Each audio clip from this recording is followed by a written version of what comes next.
Here we go, another week, another episode of the Monday Report. I'm back with the guys, Mr. Monday himself, Mr. Phil Thomas, You're OG Cloudy, and myself, Mr. Kane Falon. This week, we got a few topics, a lot having to do with business, a little tech, a little AI. Artificial intelligence seems to be the trendy topic these days. We got a section on mental health. We got a music topic. We're gonna talk about Billboard's top 50 rap albums that came out. Um, I think we're gonna start on front page news. So, front page news topic of this week is AI creating a labor rights issue. And the question we have is America forsaking its labor force for profits? The idea seems to be that the push for AI or artificial intelligence is mostly for the intent to replace human workers to save funds having to pay humans.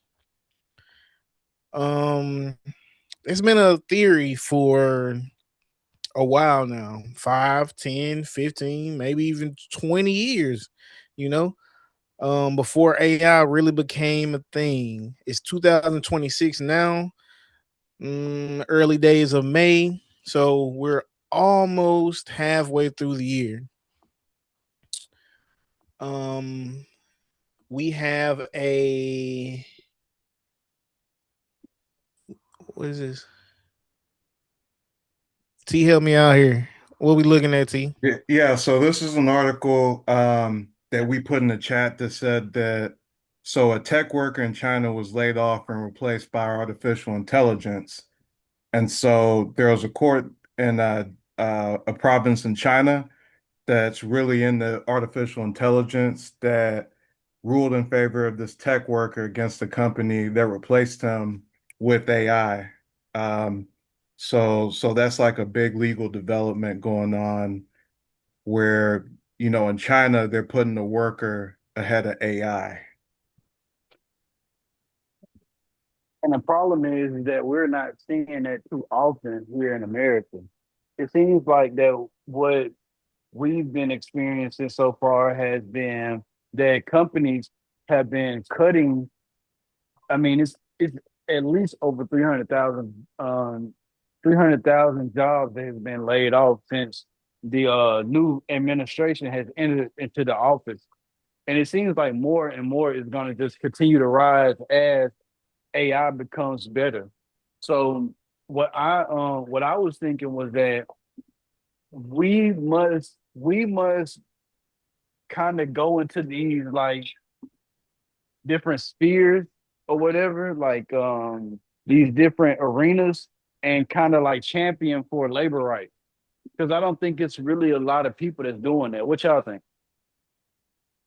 I Yeah, agree. I mean, I think that the prevailing feeling in business and just around the country is that they're always going to put their bottom line ahead of anything that Right. benefits workers. And artificial intelligence is definitely helping with that. It's definitely a strong trend in that direction. And that's just like, just on the American side of things. China, the interesting thing is with China is that it appears that they're doing the opposite. Right. They're putting a human being ahead of, all the artificial intelligence development. And so I don't know, it's like an interesting thing going on.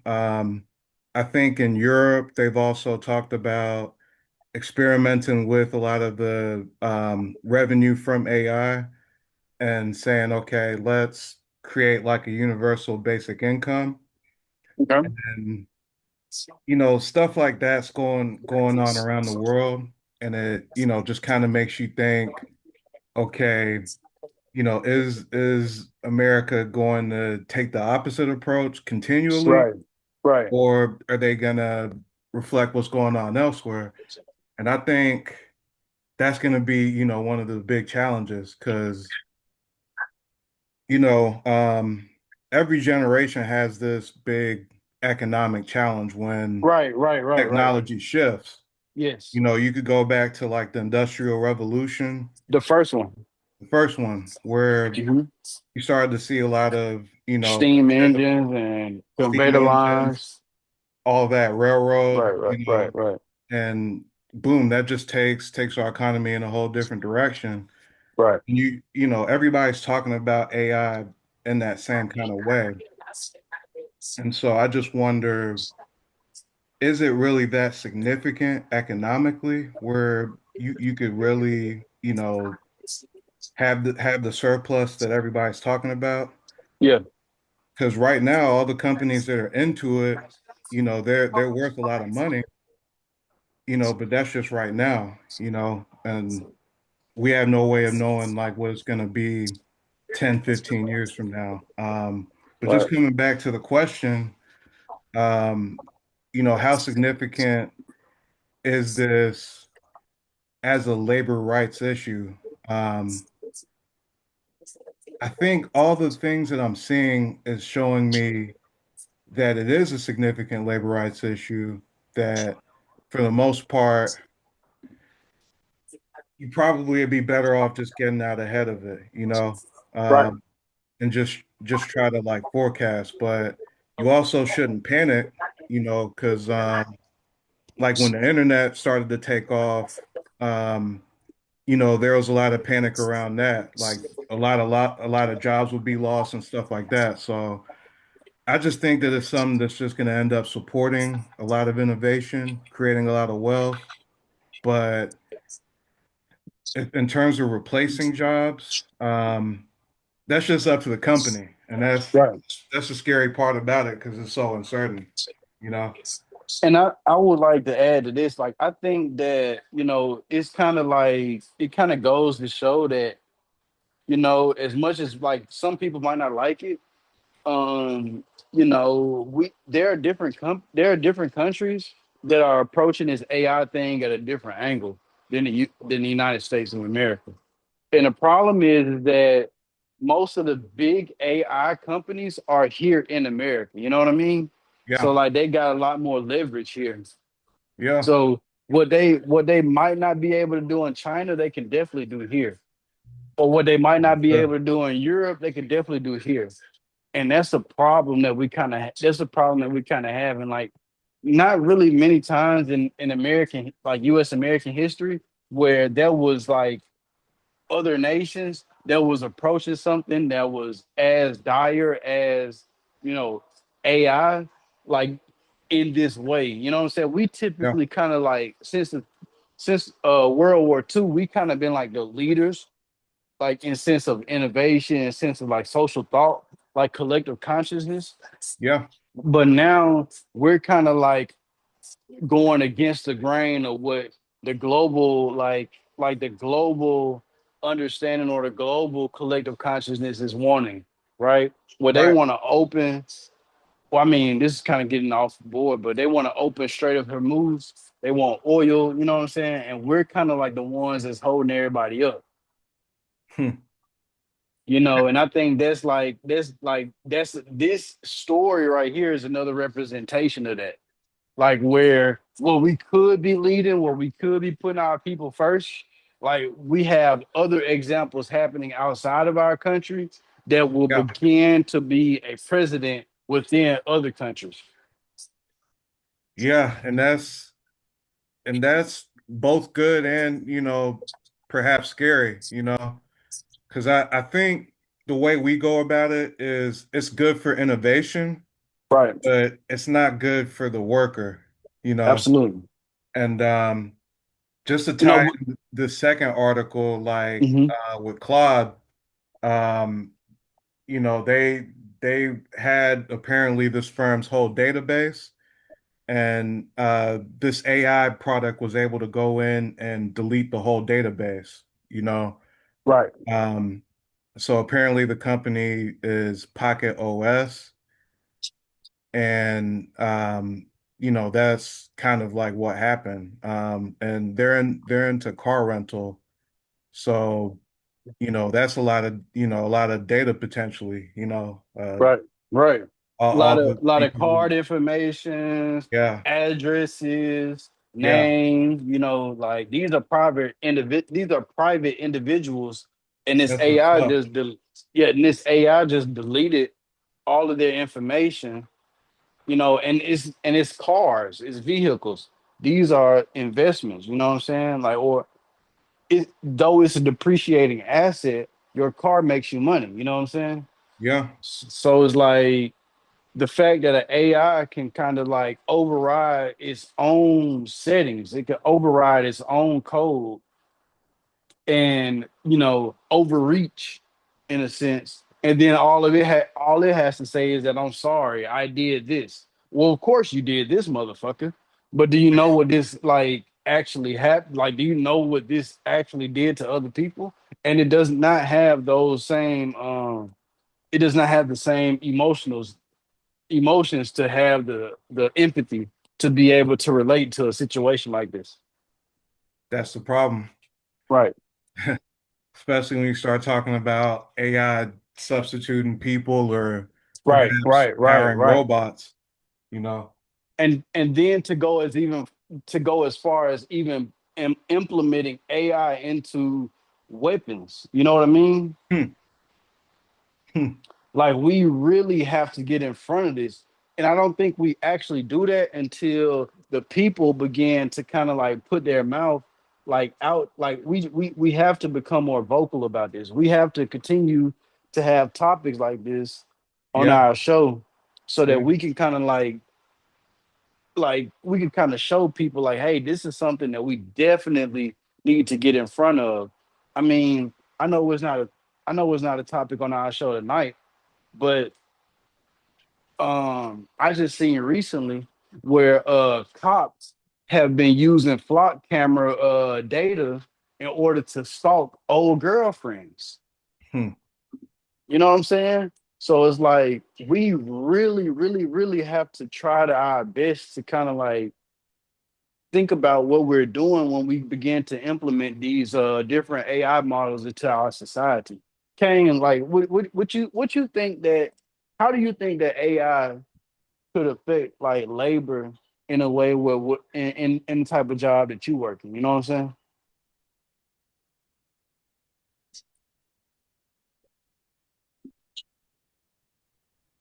Mic check.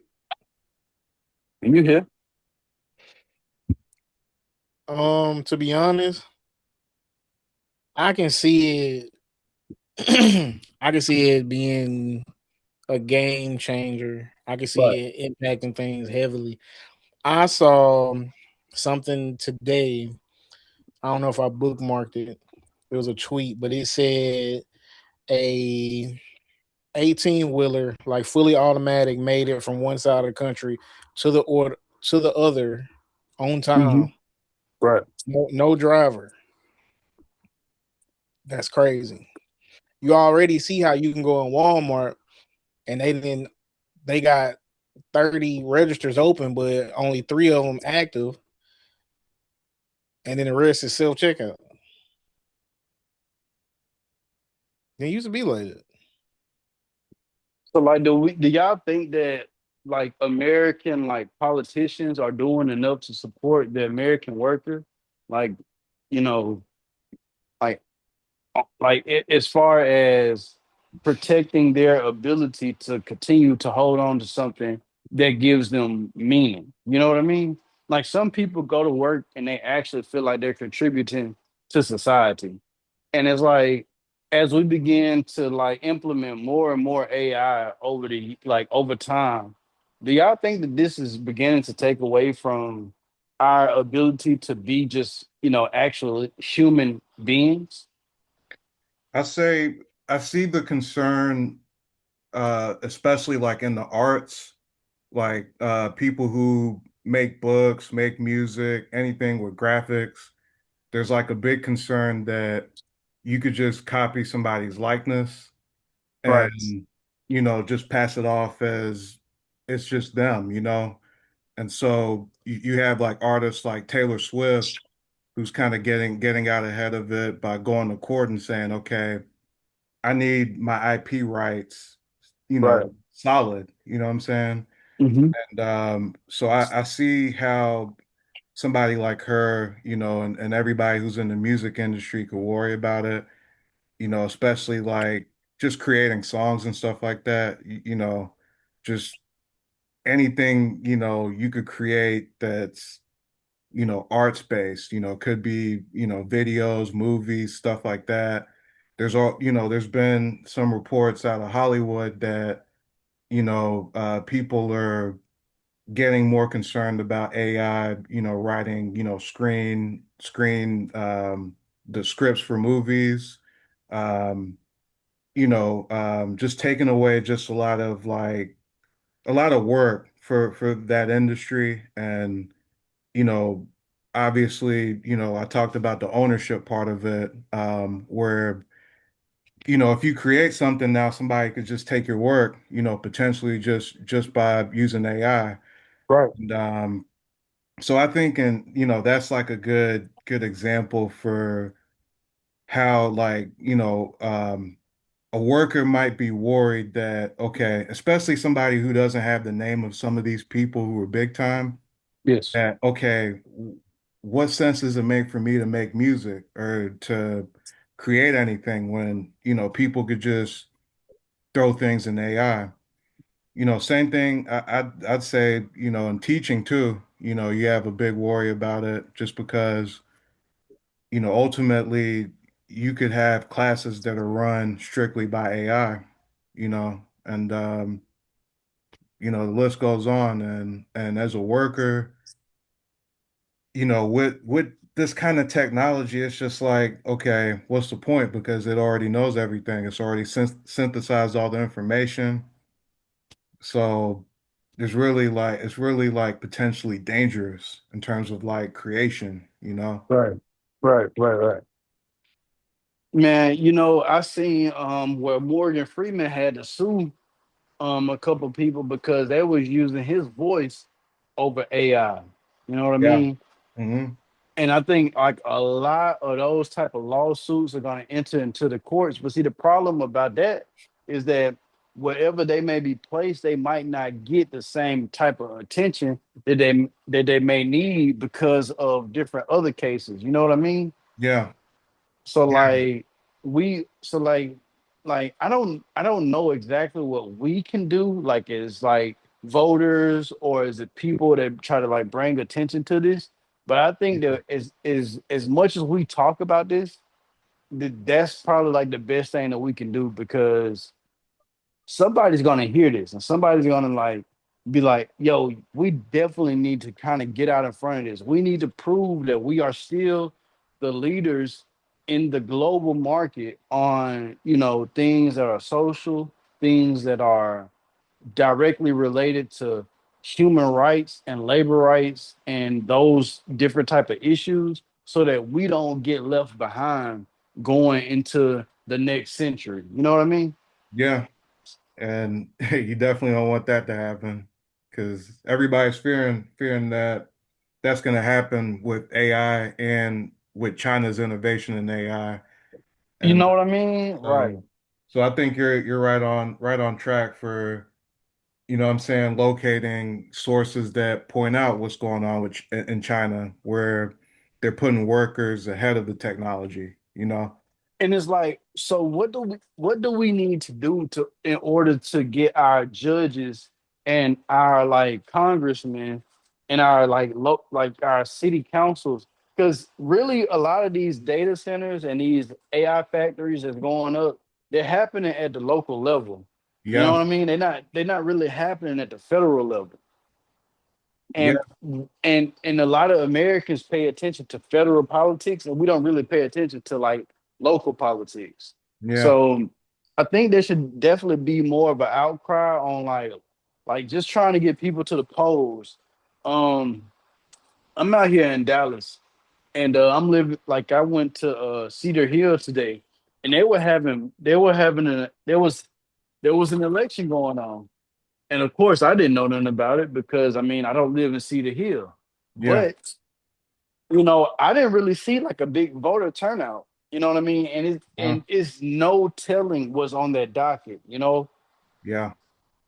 Yeah. And it's just like it seems as though that people feel like that we don't have a voice anymore, and it's like we only don't have a voice because we're not exercising it. You know what I mean? So we Yeah. probably gotta like try to start even just on here on this podcast, just try to start emphasizing like the importance of like voting and the importance of like participating in like civil or civic activities just because so that we can, you know, when of course these people don't give a fuck about us, right? Yeah. But at least we can like catch them in 4K, like not giving a fuck about us. You know what I mean? Yeah. It puts So more we pressure on them. it puts absolutely because they work for the public. You know what I mean? Yeah. And if the public is on TikTok, if the public is on Instagram, and we begin to expose these people who who don't serve the working class, because that's really what it's about. And they'll say, "Hey man, y'all talking about classism, y'all talking about this, y'all talking about that." But hey guys, unfortunately, the rich has been getting richer for the past since 2020. The rich has been getting exponentially richer, and the poorer has been getting poorer. And that cannot continue, and peace continue to reign amongst us. Like people are gonna start taking action towards these different things that is going on in our country. Yeah. But see, the challenge is for a lot of people, life can be characterized as okay. Just like, Yeah, not just yeah, yeah. I know what you mean. following the Right. theme of, just what we've kind of discussed this formally and informally, like you can really live well outside of politics, you know? Yeah, you're right. That like if you make You're a right. certain amount of money, you really don't have to Gotta, participate yeah, in this, you that's know? real. That's real. And and that's the challenge of it because and then location wise, like what could we do in Alabama too, you know? Like politics is always against us, you know? So for a lot of, civic activity, it's just like, okay, we go out, but we already know it's gonna happen, you know? I mean, like, whenever you want something to change, you just got to keep at it until it does. I mean, we got to have that endurance, just like all in all amongst each other, to want to like, no matter how much they try to fight against us, we have to like want to have to push forward, because if we don't, then we lose that opportunity. You know what I mean? Yeah, Because we are here in an age where, you know, maybe 50, 25 years from now, people are going to be looking like, what did y'all have the opportunity to do during this time? You know what I mean? And we just like, and if we say we didn't do nothing, then we fail everybody that could have that could benefit from these type of discussions. That could benefit from, more parameters put towards AI and how these corporations can deal with humans and value artificial intelligence over us. You know what I mean? yeah, yeah. I mean, but it's kind of like, I think you kind of alluded to this where it's like potentially a lot of these things are gonna happen no matter what we vote on, you know? I agree with Like that too.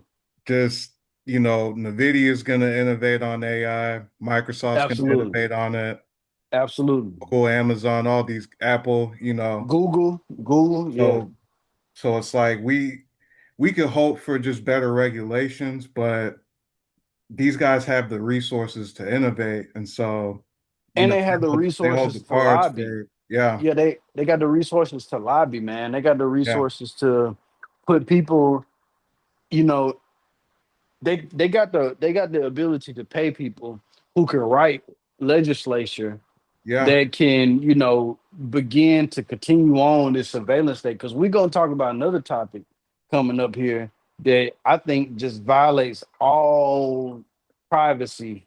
You know what I mean? But I'm gonna give it to Kane and let Yeah. him I go on to think the next thing. I see Cloud on it too. Right. You good? All right. He's I good. just wanted to say, also, I had to put, I had to like be in and out. But as far as the solution, I think the only way we can make the people that have the power care about us, because the reason they don't care is they pockets getting greased. They Mm. straight, they Right. eating. Right. Right. So Right. the Right. only way for them to care about us is if it's gonna cost them not I to. feel that. I Yeah. feel you on that. I feel you on that. You got to hit them where their pockets hurt. Because if the corporations greasing their pockets and we greasing the corporation pockets because we just taking whatever it is, whatever product that they put out, like the next iPhone. Just imagine the thousands of people that's gonna go out and buy the next iPhone, right? Without even considering it, without even like just taking the back, like, hey, this could be a political move that I'm doing. Like this could be a political decision that I'm making with my money. You know what I'm saying? Yeah. Like there are gonna be people that's not even gonna think about that. They're gonna go to their phone carriers. They're gonna apply for a new contract so that they could pay for the next phone so that they can keep up with the Joneses. Yeah. I mean, that's just part of the game. I mean, we're Americans though. You know what I mean? We gotta stay fly, you know what I mean? Do we have to stay fly? We Has do. that has that taken away from our ability to be able to make rational decisions? Maybe, maybe not. I mean, like Yeah. Yes, for sure. I feel like the people who stay up on tech, you know, they're they value life. Right. I mean, I think it's Right. debatable. But like, I mean, just let's just be honest. Like, how much like output of thinking do you think that Americans put into AI? Shit, Because I can't because call I it anymore, what dude. I think the ultimate goal of AI is to sell you intelligence, right? Yeah, You know what I'm saying? So you might have a situation that's going on in your life, and you're asking AI, "Hey, can you think about this particular situation a little bit better than I can?" And then yeah, they're already putting in subscriptions to where you can only talk to Anthropic 4 or 5 times throughout the day before it's saying, "Hey, you can't get any more free replies until 6 hours from now." hmm. So it's Wow, almost like, baby. like we've heard Alex Carr, CEO of Palantir, Peter Thiel talk about how the ultimate goal of AI is to sell you intelligence. And I think that's the only way that AI goes to a place where it's making money because y'all, Ozempic making more money than AI. Hmm. Because that's the only reason why so many different corporations is putting this, like they're putting this push towards AI because supposedly it's supposed to bring some type of return of investment. You know what I'm saying? There's Yeah, supposed to be a ROI on AI, but I don't think that they get their full money's worth until humans say, "Hey, I don't want to think anymore. Let this AI do it, and then whatever it gives me, I'm gonna take with it and run with it, and I'm gonna pay for that. I'm gonna pay $20 a month in order to get ChatGPT Pro so that I can ask my ChatGPT AI bot, hey, what do you think about this woman who doesn't like me anymore? Is there anything that I can do to make her want to get me anymore? And then boom, we got a whole bunch of people just asking AI some bullshit, wasting You water, wasting electricity, asking them some bullshit that you could probably think about yourself. You know what I'm saying? exactly. But that's what it sells though, the efficiency, the creativity, you know what I mean? Right. Just The wait. cute little pictures that AI they be posting out. You Yeah, know what I'm saying? Motherfuckers putting their faces, putting their likeness, all in AI, like all in Chat GBT, just so Chat GBT can sell that shit to another motherfucker that can make your likeness in a damn ad or something. You know what I'm saying? yeah, And then now you're not getting paid for your likeness. You know?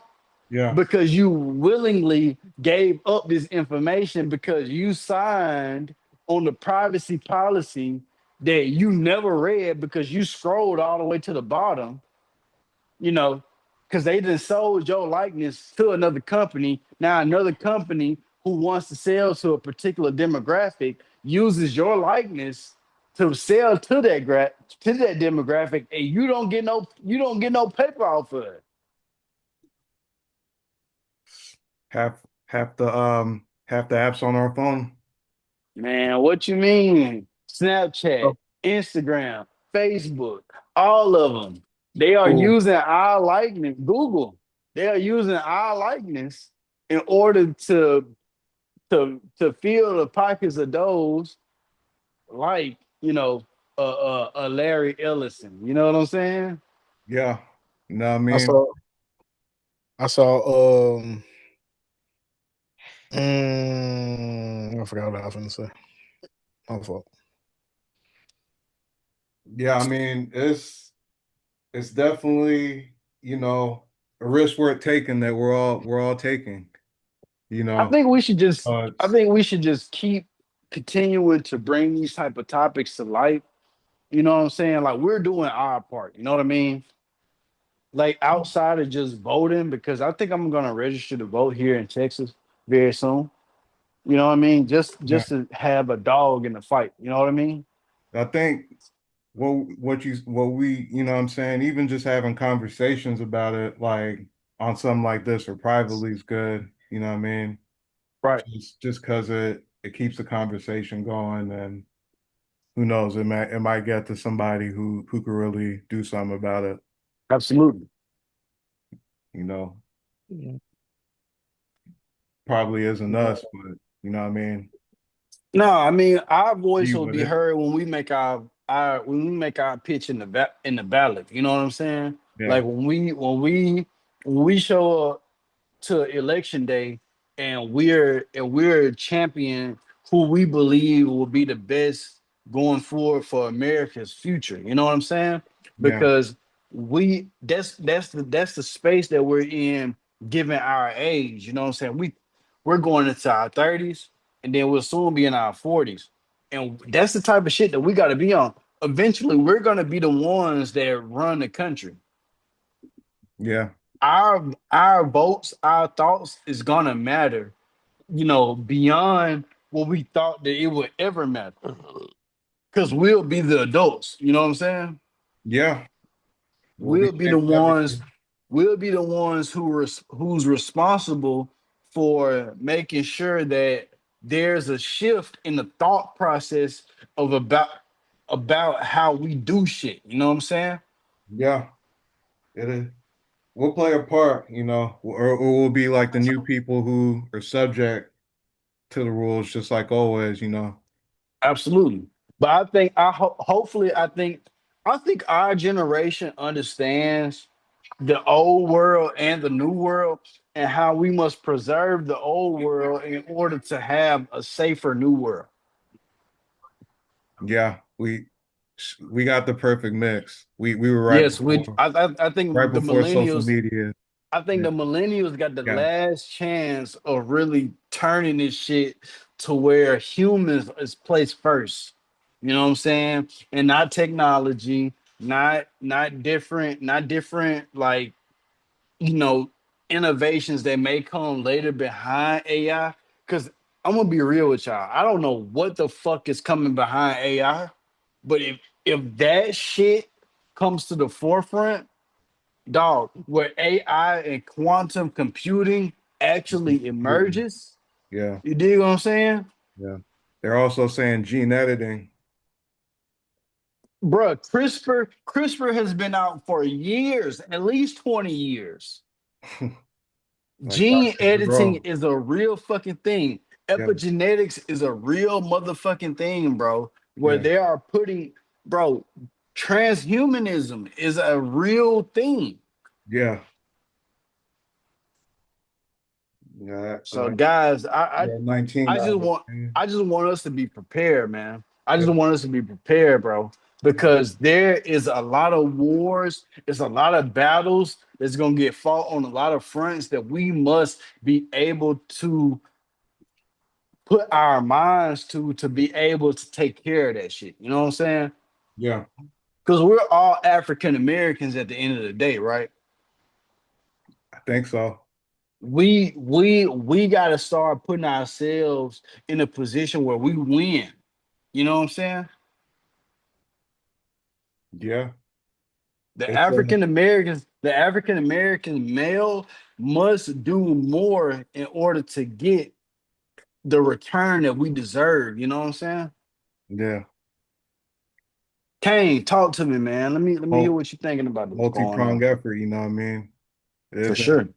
definitely isn't just the voting. It's you know what I'm saying? Nah, Can you bro. start your Nah, own bro. business? Can It you goes create your exactly, own income streams? You know what I exactly, mean? exactly, exactly. We dominate in the logistics section. So how can we take the logistics part of the game and use it to our ability? You know what I'm saying? Like, how can we take this? Like, if you gotta get your product to one space to another, and we dominate that, they'll never be able to get rid of us. You know what I'm saying? Play a key. You know what I'm saying? They'll never be able to get rid of us. You trying to put immigrants in this space that we dominate? Nah, they won't be able to understand the things that we are able to understand because we grew up here. We know the road Yeah. signs. We already know English at a very high level. You see what I'm saying? Competitive advantage. Bro, we already dominate in the logistics and transportation industry. So we just probably should just push all our chips into that. Imagine that all of the tech companies that need their materials sent to their data centers are being provided to them by black owned companies.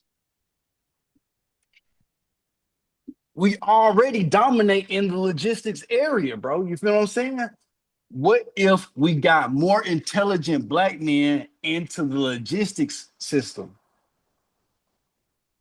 Now we got different businesses, you feel what I'm saying? Delivering RPPs, delivering different materials to data centers, delivering cement to different buildings. Because you know I'm here in Dallas, and it's a way bigger industry than it is in Tuscaloosa. You see what I'm saying?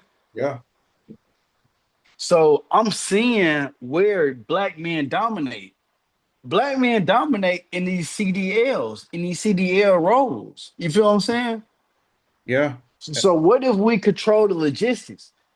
Hey, you can't get your shit to go nowhere unless you talk to us. You feel what I'm saying? Yeah. Now we got fucking power. You feel what I'm saying? Yeah. Now we got the ability, like motherfuckers, like, hey, I don't want to fuck with these other people. I don't fuck with these. Excuse me for my language. I don't want to fuck with these different immigrants. I want to fuck with somebody that knows exactly what's going on, who's gonna be a safer liability. You know what I'm saying? Yeah. We got we got people who are driving 18 wheelers who cannot read English. They cannot read English signs. They don't know where they're going unless their GPS tells them. Yeah. I mean, that's something that could be worked around. I mean, I think we should be working in that direction. I yeah, think we should but be focusing on where we dominate and mm, then completely dominate that. And then we have a leg up in society. You know what I'm saying?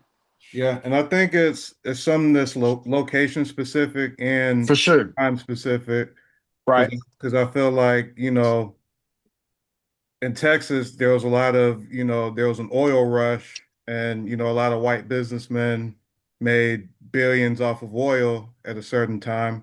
Shout You out know to what I'm Jerry saying? Jones.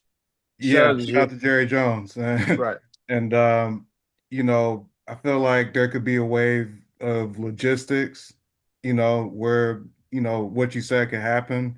I feel like, the same could be said for a whole host of other like industries, you know what I mean?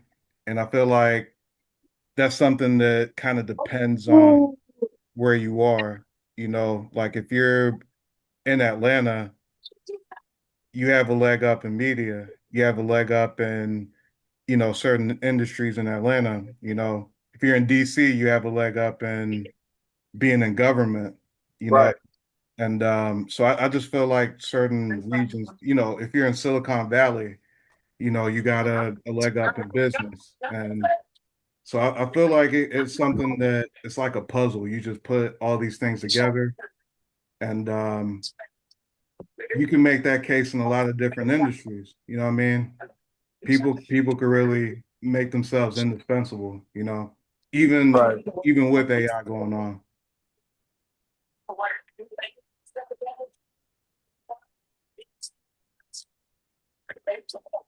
Is there anything else anybody want to add to this topic while we're here? What's the next topic, T? Put the thing on the board. Put it on the glass.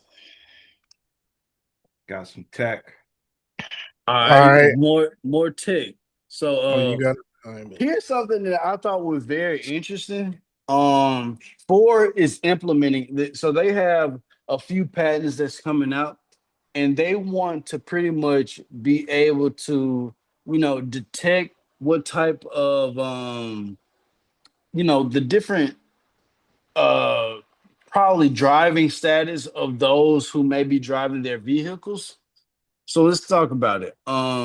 So Ford latest patent involves using cameras and machine learning to read lips, scan irises, which is the pupil in your eye, track facial expressions, and monitor heart rates in order to determine whether you as a driver are able to drive a car or not drive a car. And it's going so far as to Ford is implementing technology that Check your messages, T.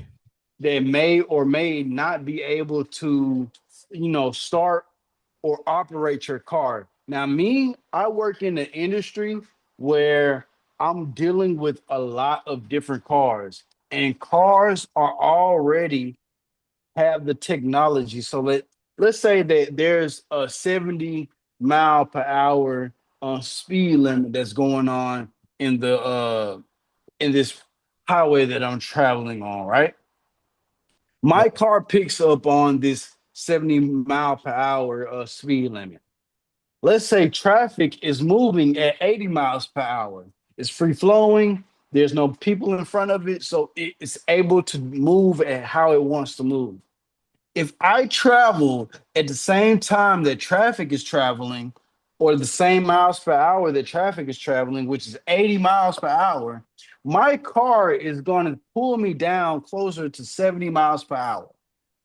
Now, guys, if I'm in the fast lane and my car is doing this and it's fighting against me to maintain traffic speed, what does this do in order to help me as a driver? Pulls you in different directions, huh?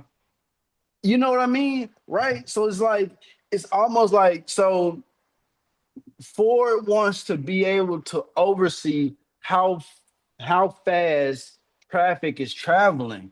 But does that make for better traffic conditions? Is my question. Better Like, traffic conditions. I don't know if you guys have driven a Tesla, but like me personally, this is Philip Thomas speaking. Teslas are one of the worst cars that I could ever drive because to me, it almost feel like it should be self-driving. You know what I mean?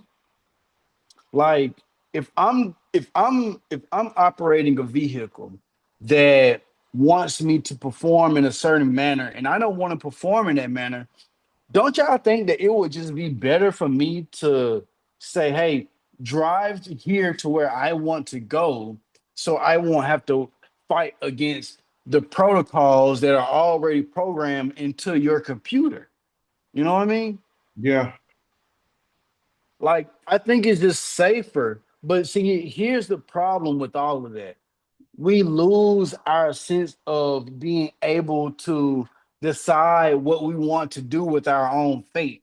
You know what I mean?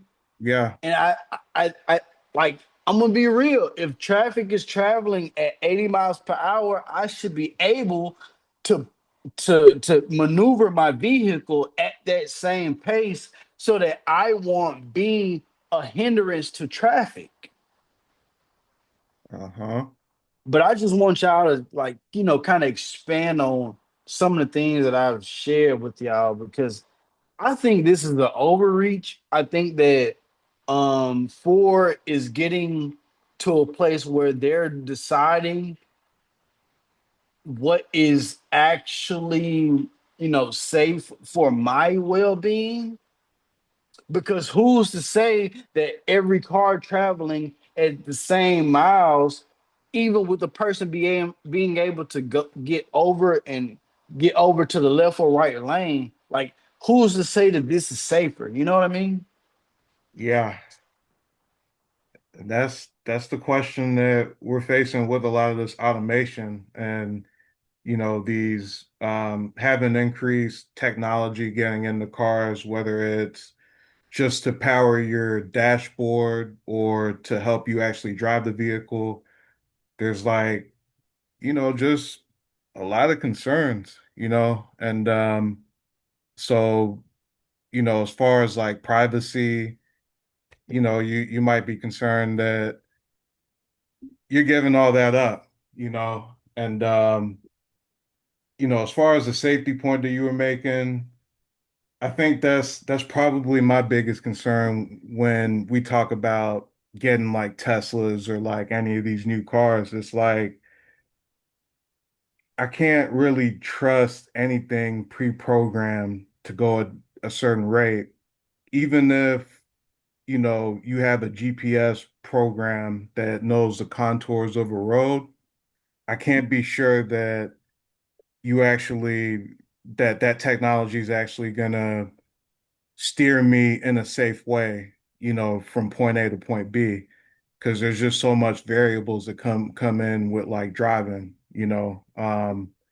So I personally would rather always have control over my vehicle, but you know, um, that's just one of the conveniences of advanced technology. Now, like in certain cities, I don't doubt that, having like increased like, you know, um, artificial intelligence or whatever embedded in a car is like a good idea, especially like for like when we start getting up there in age, or you know maybe you just want to go party and have a good time. It might kind of step in to kind of help it with situations like that. But I think the big theme is like privacy though, and just um kind of considering your question, Phil, and just whether or not cars are going to become part of the surveillance state. Arguably it's already happened. I mean, um, you just have to worry about like I don't know if y'all seen like House of Cards, where, you could have like external control over a vehicle, Mm. you know, just to kind of like, worst case scenario type things, you know what I Right, mean? right, right, right, right. But I just feel like I'm old school with it. You know what I mean? So I'm Okay. always gonna want to drive myself. But Yeah, yeah, yeah. if I'm in like a certain city, like yeah, this shit's tight, man. Like You know, and not just a certain city, like a certain generation. You know what I'm saying? yeah, Like we came up in a sense where we was like still part of the analog era. You know what I mean? Like yeah. we grew up with CDs, we grew up with fucking DVDs, we grew up with fucking VCRs, y'all. We grew up with fucking VCRs, bro. Still got tape. Fucking bro, we still got tape cassettes. You know what I'm saying? Like Like yeah, we like the cars that we grew up in had fucking tape cassette like players in them bitches, dog. So I think it's crazy. like a generational thing. Kane, talk to me, man. What you thinking, bro? I got you on the article, on the video too, Ken. Um, yeah, man. Play that video for me. All right.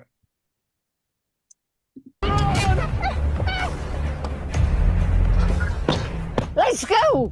Come on, come on, come on. Due to elevated heart rate, high stress levels, and panic indicators, you are not fit to operate this vehicle. What? Hell There's a no. tornado! Have you tried calming down? Daryl, it's getting bigger. Start the truck! Let's begin a breathing exercise. Inhale. Exhale. I'm not breathing right now! Oh, Daryl, do something. I'm trying! Analyzing driver condition, I've determined you I are know not- what you're determined, but you're wrong! I am never wrong. Whose bright idea was I'm this? never Your wrong. It's crazy. government's. Granny, I have a feeling we're not in America anymore. Uh-oh. I know that's real. Not so well over the rainbow.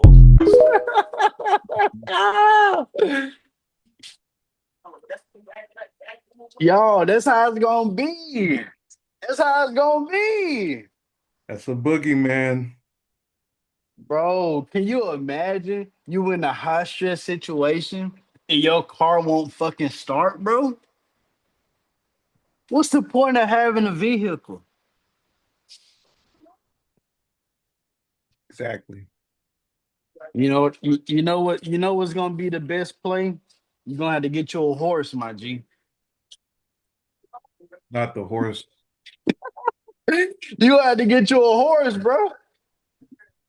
Not the horse.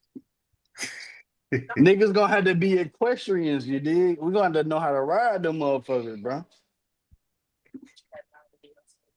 Dog, like, can y'all imagine, bro? It's a fucking tornado. Bro, we just talked about a tornado in like that happened last week, right? Right. 10 years ago. Yeah. Can y'all imagine if y'all couldn't let's say you was at the mall, Tumblr. It was our prom weekend, bro. We getting Yeah. our suits and shit, right? Yeah. And you hear over the radio, hey, it's supposed to be a tornado warning. And they raise your heart rate a little bit. And you like, oh shit, I need to get to the crib. And your fucking car won't start, bro, because you got an elevated heart rate. Is that what kind of bullshit is that, bro? It's a height of bullshit. You know what I'm saying, bro? And they saying that this shit is supposed to be this shit's supposed to help us with our safety, bro. They saying this shit's supposed to help with our safety, G. But you can't move your vehicle to get the fuck out of Dodge because a motherfucker saying, hey man, your heart rate too high. You might be tripping a little bit too much. Be like that, bro. What you mean it be like that? Nah, nigga, when I need to get the fuck on, bro, I need to get the fuck on. I don't need my car to tell me whether I need to get the fuck on or not.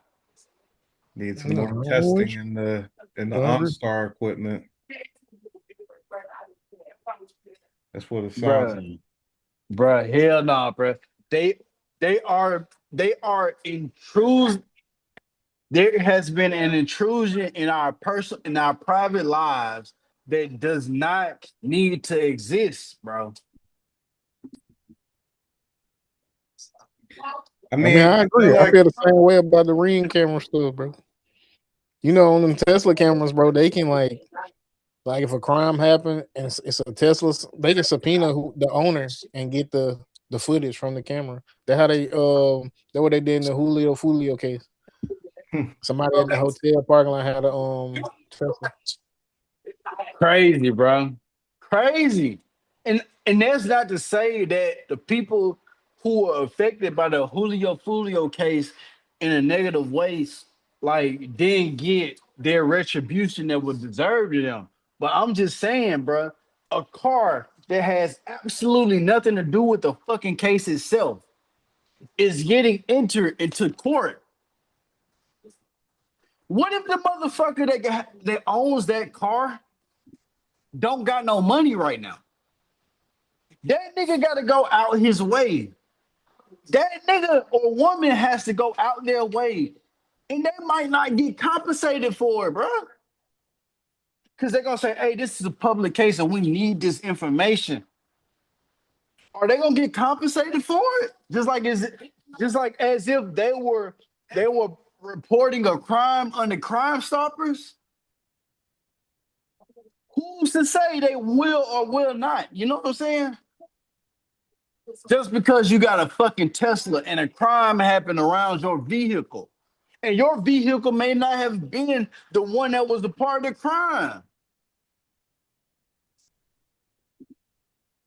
The idea of private individuals is becoming less and less of an actual material idea as we grow and become older as gentlemen, y'all.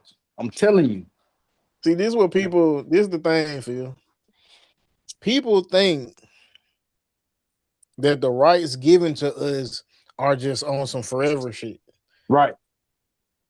Cool. Cool, They my can boy. they can just change shit, bro. They don't like we freedom of speech don't have to be a thing come next election if they don't want it to be. If they They say don't so. want it to be. Talk that shit. I'm just saying. So people just act like, oh, they can't do too much. They ain't much like, nah, all right. Same way they freed us or freed black people, and we still technically were slaves. Same how in 2026, depending on the state, really, I don't even think it's depending on the state. I really think it's in the Constitution. If you go to prison, you are a slave now. If I'm not mistaken. Like, I mean, people don't be thinking too deep into it. And to be fair, life be going on, man, and people just be not giving it a pass, but people be worrying about other things. It ain't like it ain't like nothing else going on, and people just don't care.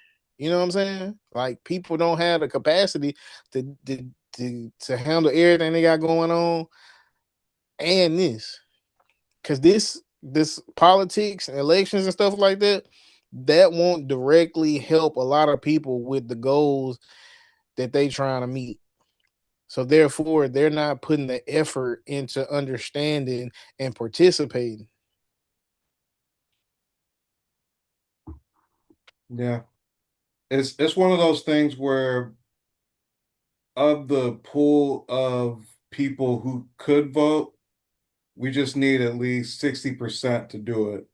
And if that 60% does it, then everybody can see the benefit of it. So you just need like enough people to, you know, take that time investment, if you will.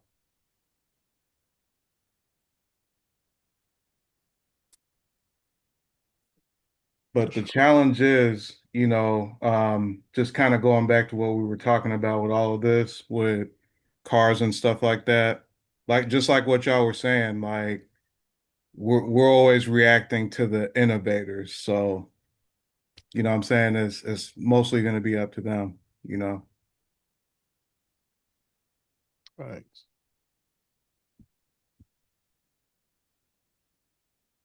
What's the next topic? Cloud, are you good?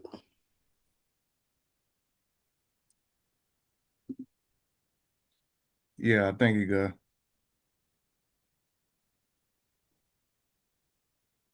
All right.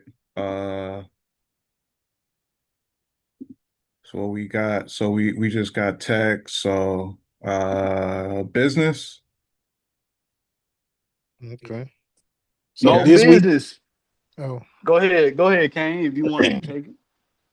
this week in business, um, Walmart's planning on making their price tags digital, which I guess could potentially mean they could change prices at any given moment, depending on demand. And okay, let me read this. Walmart is officially going full force and rolling out digital price tags in all 4,600 U.S. stores, with digital screens replacing paper price tags by the end of 2026. Every shelf, every store, all controlled remotely from one central system.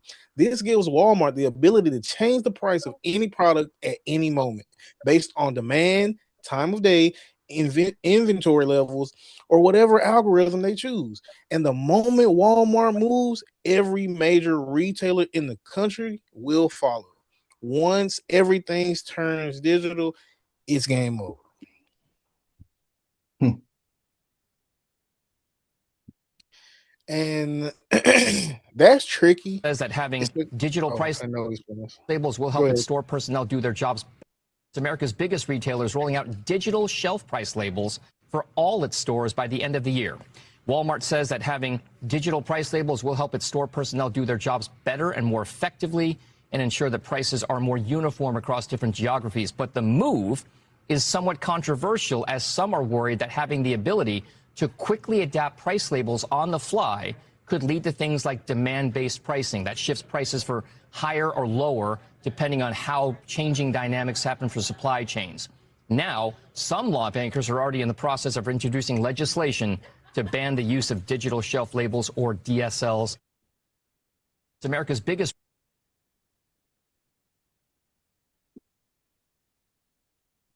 So yeah, like that's wild, man.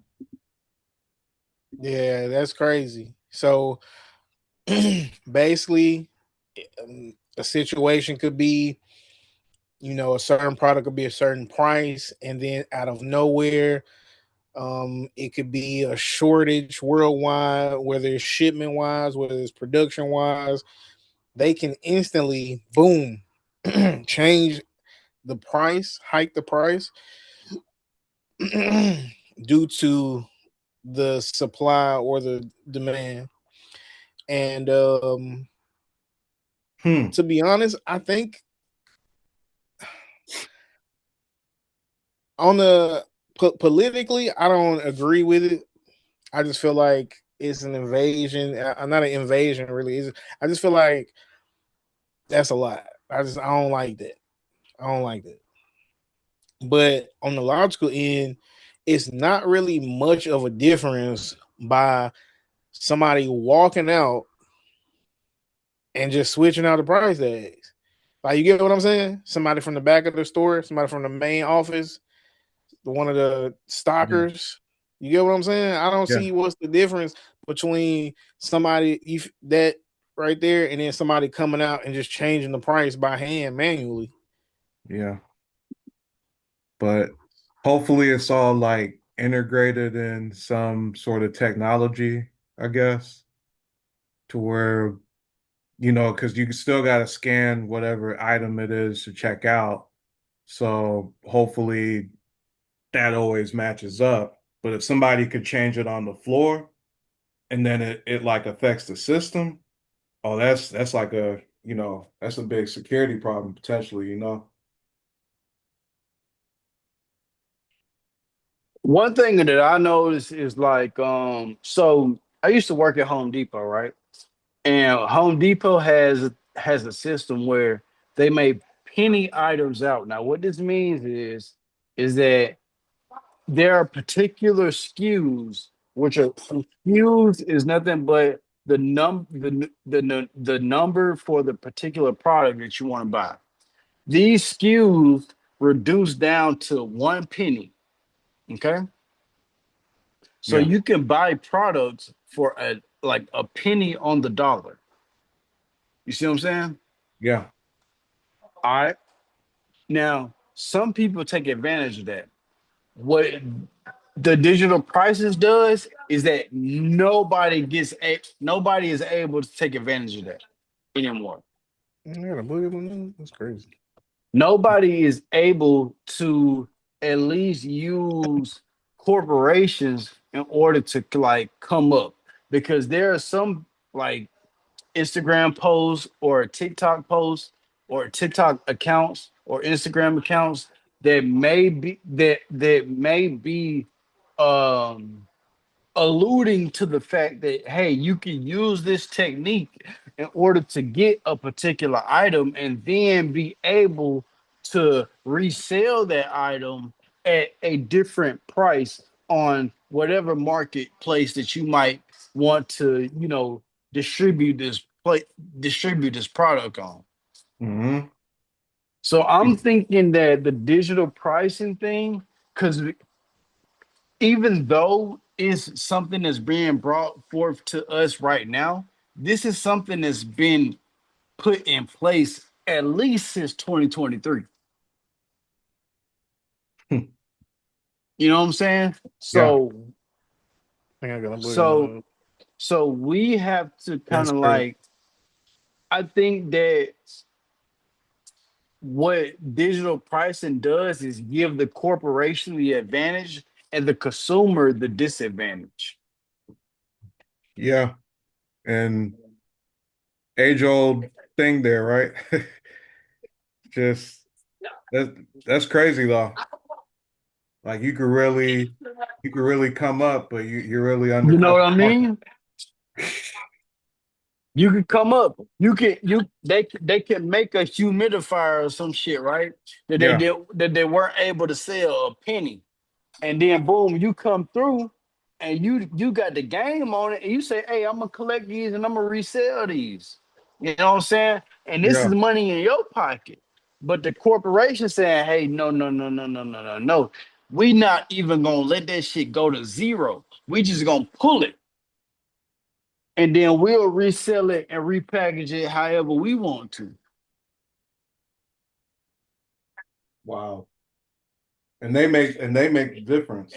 Bro, and they don't even fucking pay taxes on shit. We're not even talking about that, bro. Amazon 2025, $0 in taxes.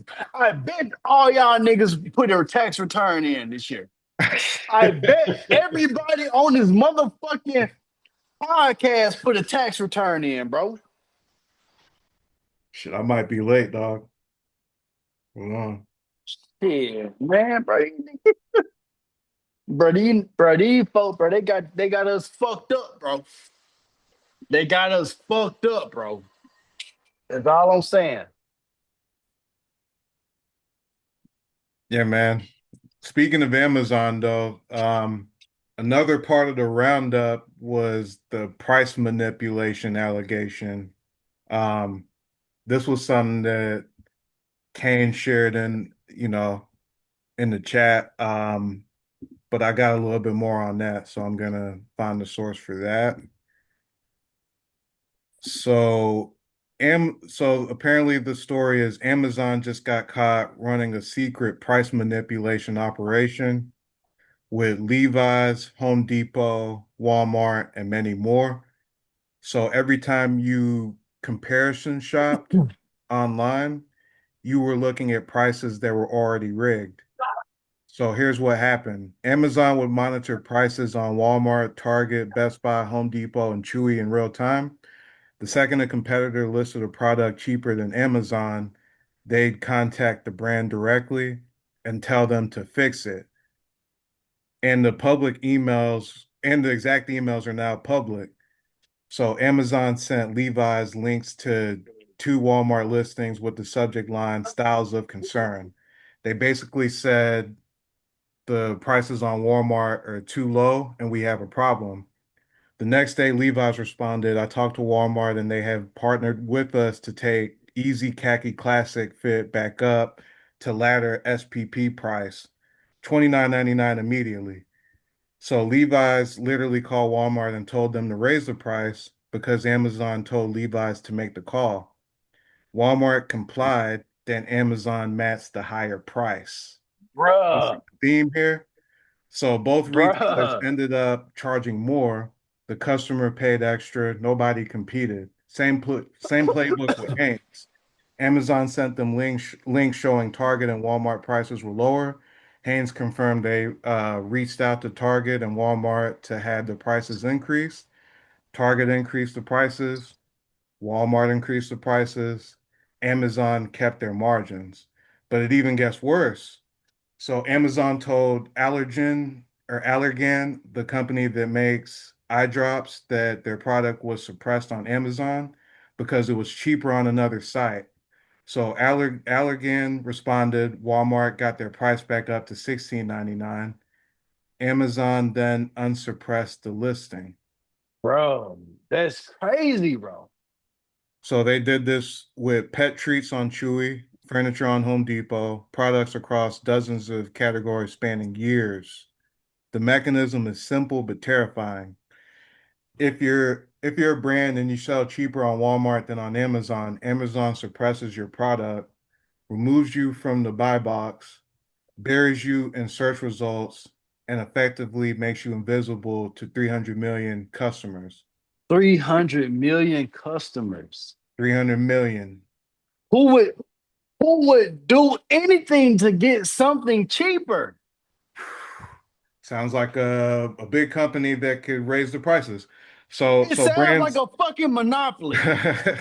so brands can't afford that. So they call Walmart and Target and say, raise your prices or we'll lose our Amazon listings. Walmart and Target comply because they need the brand products. Amazon Absolutely. Hey, captures 40 cents of every dollar spent online in America. hey, Phil. You said 300 people. 300. How many people? 300 300 million. million. 300 300 million. million. Look, 300 million people that would be dying to get it cheaper, right? And part of the reason why they own Amazon is because they don't even know nothing like this is possible, and they thinking Amazon's gonna have the cheapest. Go ahead the They go. cheapest price. That's why Bro. That's partially why they own Amazon. Bro. The deals, the prime. So it turns out you were never comparison shopping. You were looking at a coordinated price floor set by Amazon through backroom phone calls between brands and their competitors. Amazon is working to make your life more unaffordable. Three separate antitrust trials are now scheduled for 2027. The FTC has its own case. 18 states plus the DOJ are piling on. This is literally happening during the worst affordability crisis in a generation. Groceries up 25% since 2020, housing unaffordable, wages flat, and the largest e-commerce company on earth has been secretly coordinating with brands to make sure you can't find a cheaper price anywhere. Bro, it's fuck the little guy. Bro, it's fuck the little guy, bro. It's fuck the little man, bro. Like we should just assume that's what's being spoken in these board rooms, bro. Yep. It's fuck the little guy. We're gonna pull our man. I'm not gonna even get vulgar here because we gotta post this. We're gonna do everything that we can to win. I mean, we're gonna make sure that we win 100%, and we do that 10 times over. We're gonna win 1,000%. Y'all, bro, this is crazy. Amazon got the where are the people here to protect us? They aren't here, y'all. They probably getting a bag from Amazon. They getting a bag from them, bro, because it ain't no other place to get a bag from. Who you gonna get a bag from? Ain't no small businesses putting no money in no politicians' pockets, bro. It's straight big business, bro. And if you ain't a part of the club, you fucked. Man, it's sick, bro. It's sick, bro. Y'all, this is what it's like to be an adult in 2026, bro. Them niggas in 1986, bro. I don't want to hear shit they got to talk to me about, bro. You niggas lived a whole different life, bro. This shit different, bro. Hey, some things they say stay the same. Nah, that shit, hey, that shit didn't change. That shit changed, my nigga. That shit changed, bro. That shit changed, bro. That shit changed, T. Don't fuck with me, T. That shit changed, bro. You know that shit changed, Bro, bro. who's president in 1986, bro? Help me out. Help me out. Hey, that Help me nigga opened out. the floodgates. That nigga opened the floodgates, G. That nigga, and then George W.H. Bush picked up right behind that motherfucker and said, "Hey, it's gonna be a new world order." In 1991, he told us it's gonna be a new world order, bro. And we was not paying attention, bro. We was not paying attention, and here we are. Yeah, $38 trillion is our debt, y'all. yeah, 38 trillion. yeah. Do you think we gonna make on our promise? It's so crazy that $38 trillion, bro. They really could just, bro. They really could just get that from the guys who got it and be straight. Good.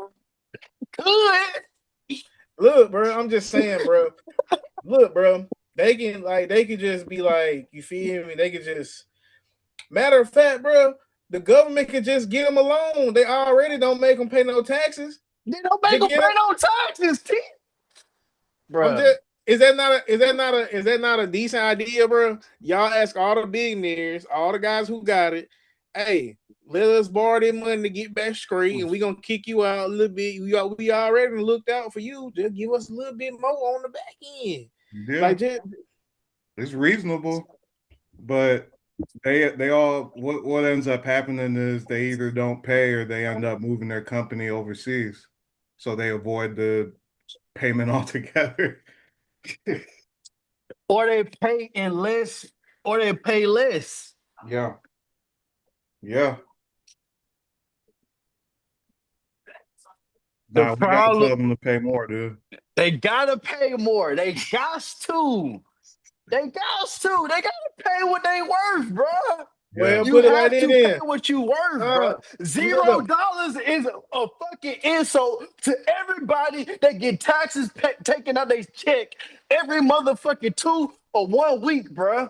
That's an insult. That's a fucking, bro. That's a slap to our faces as the fucking conglomerate that make up this motherfucking country that keep this bitch going, bro.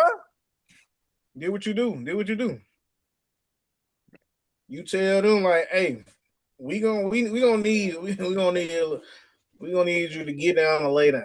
All right. Bro, real Hold on. talk. Hold on. Look though. We gonna need some bread. We gonna work it out. We need that. We gonna get you at least most of it back. At least you feel we gonna get you like most of it back, right? yeah. And if you ain't trying to like let's just say you feel like you want to leave or whatever, then you gonna give us more. The people who gonna stay and just help us out, like we didn't help y'all out. Where would you be without me? For real, for real. If I ain't just look the other way and open this door and build this bridge, throw out these floaties, make them calls, where how you wouldn't even be here. You wouldn't even matter to me. So here we are. Yeah. So yeah, we gotta run it. Either you gonna give me some of it or you gonna give me all of it. It's gonna be tough right there. Man, imagine you had somebody like Beanie Siegel, like as like commander of war and like whatever. You know what I'm saying? Yeah. So, Yeah. Beans. Hey, imagine Beans. Imagine Donald Trump and they have like a little Donald Trump and like Putin. Are they cool or they not cool? Who, Putin? Yeah, and Oh, Trump. big time cool, dude. Yeah, Okay, them so niggas in the bed, they in bed so with each so, other. Chill so out, who dude. Trump don't like? So who Trump don't like? Who I Trump guess he don't don't like? like whoever running Iran right now. Yeah, Who? Ayatollahs. That's a person. Yeah, the Ayatollah. Yeah, yeah, All the right, so Ayatollah. let's say Trump and Ayatollah they having a little debate or a little meeting or whatever, and Yeah. then the Ayatollah dude say something that Beans don't like. He like, hey man, what hand you roll up with?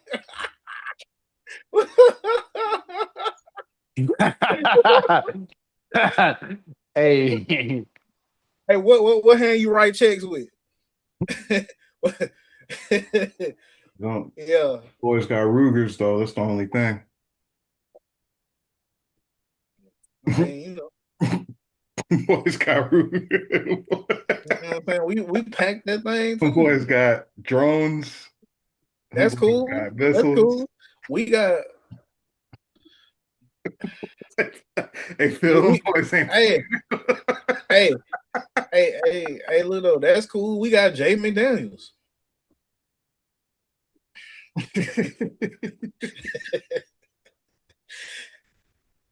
Nah, but for real But though, man. we got some more business stuff. The Purdue Pharma is no longer in operation. Um, yeah, so they're the manufacturer of OxyContin. So a little bit more on that. So Purdue Pharma, um, who is I think the largest manufacturer of OxyContin, is set to be dissolved and replaced by a company focused on the public good by the week's end. There's like a legal settlement going on. It's in federal court. So OxyContin is like part of like just the larger opioid stuff that's been going on where since 1999 they're claiming that nearly 900,000 people have lost their lives due to the pills.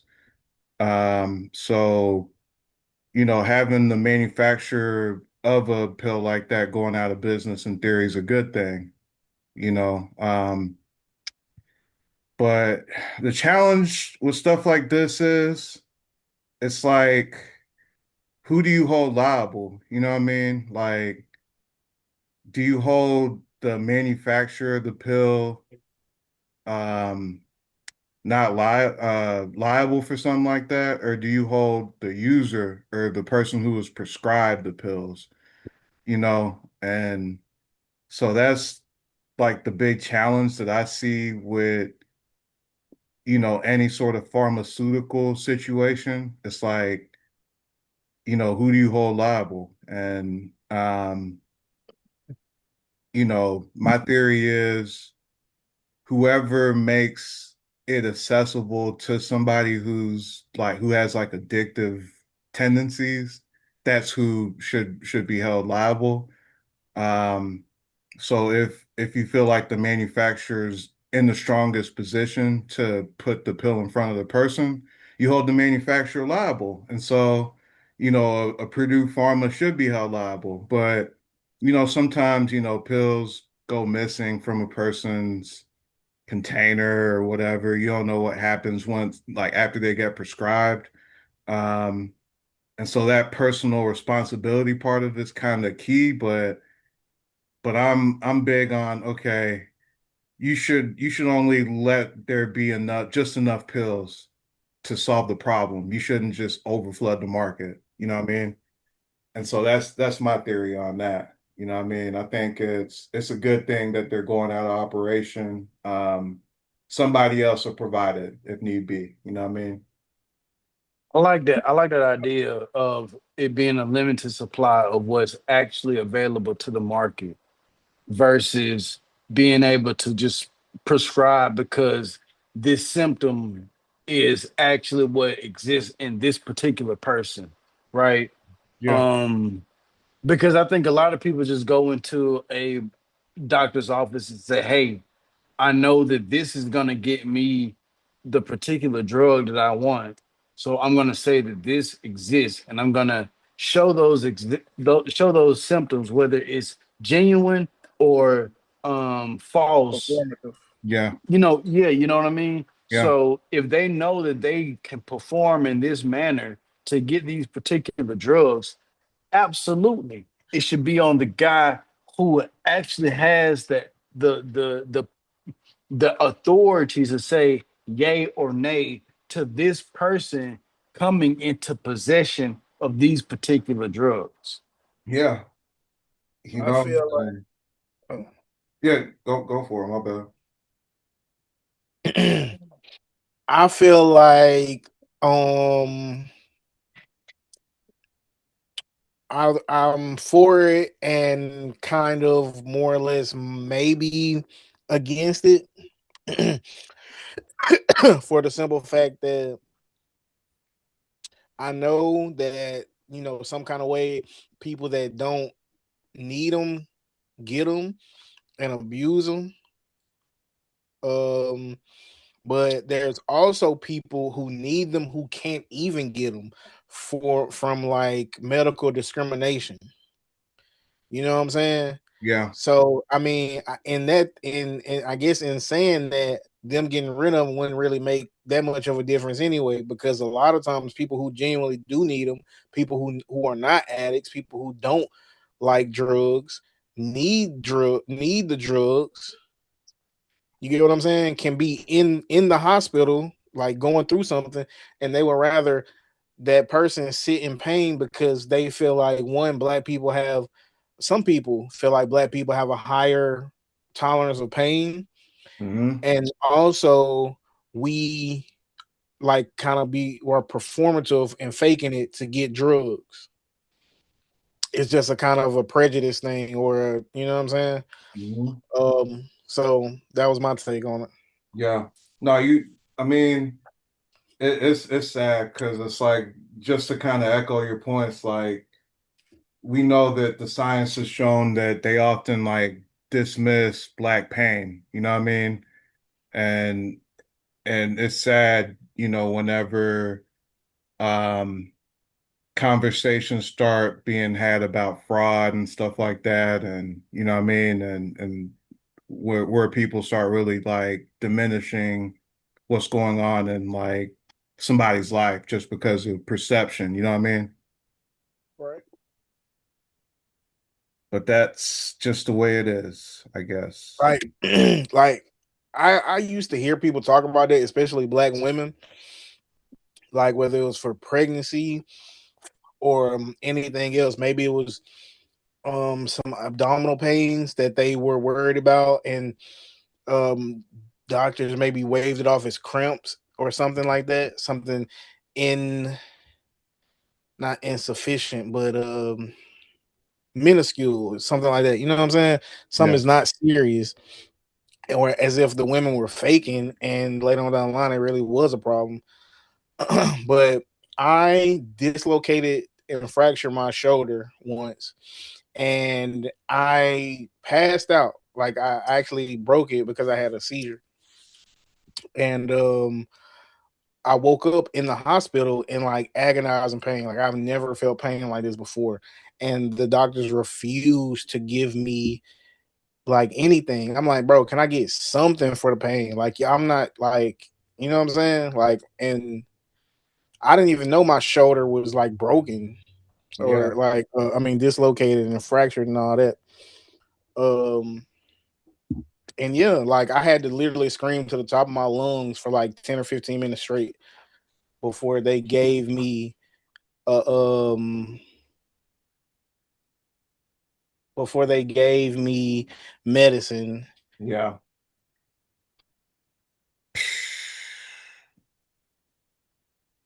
Man, yeah, they were tripping.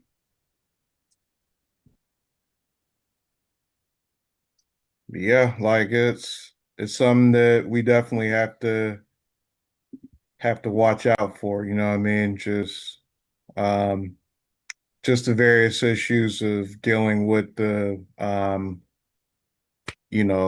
medical field and then just the use of, certain drugs to deal with certain conditions, you know what I mean?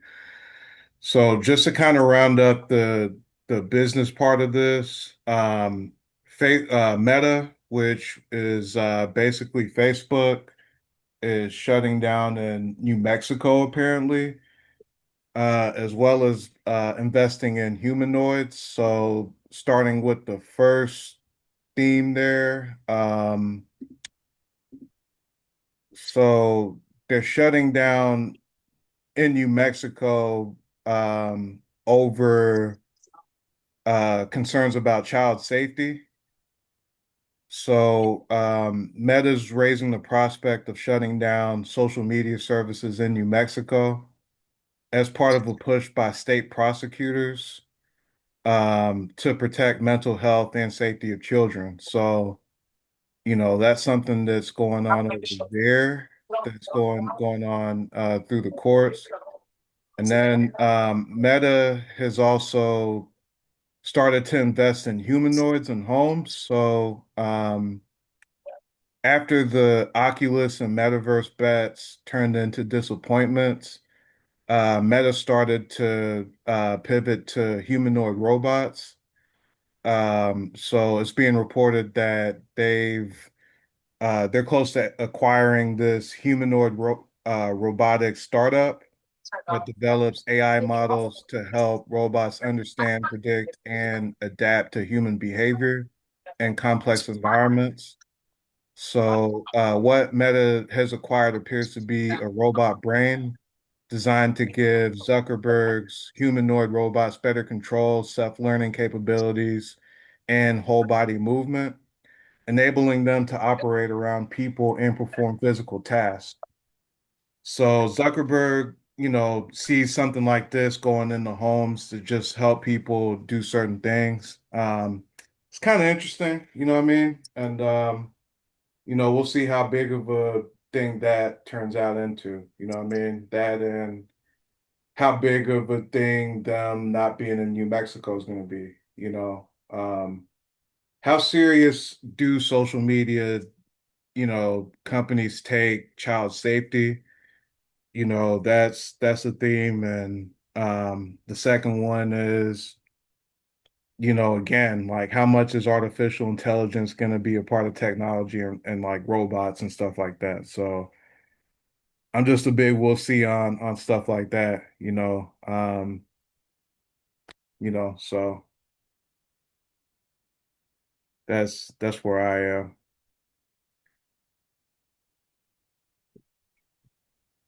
I think, man, that what is going on is just more so like, all right, Meta is just trying different things in order to see if they can get a return on their investment.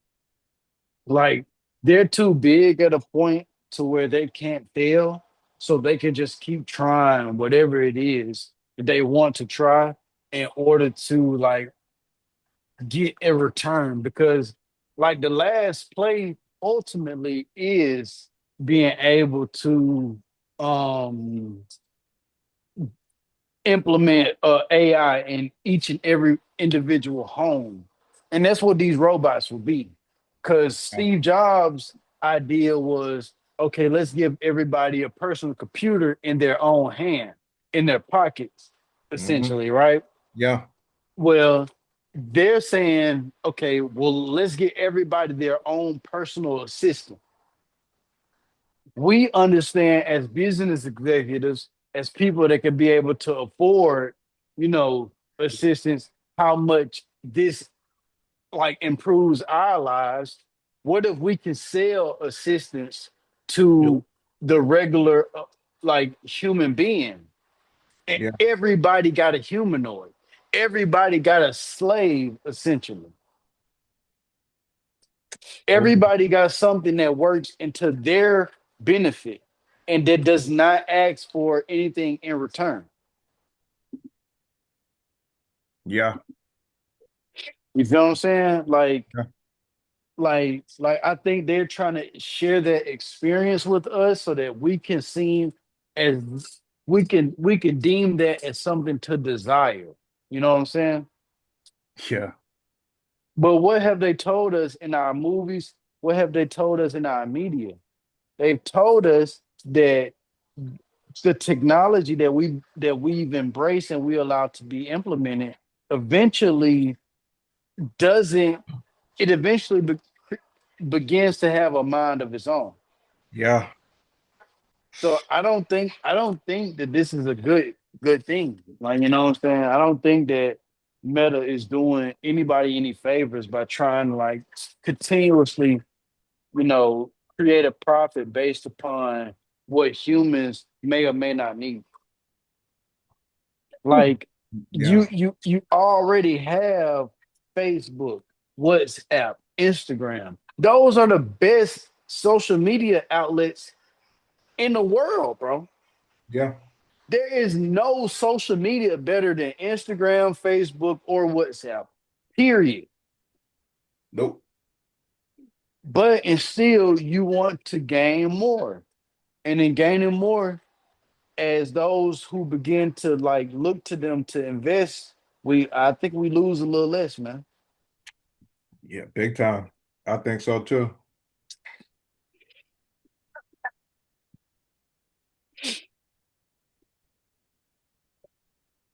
I don't know. You got anything, Ken? Or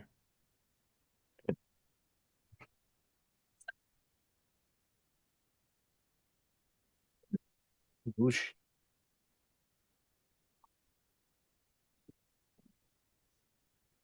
yeah, no, I'm good. Y'all good? you good? You can hear me? Yeah. Yeah, So I'm you good. good? True.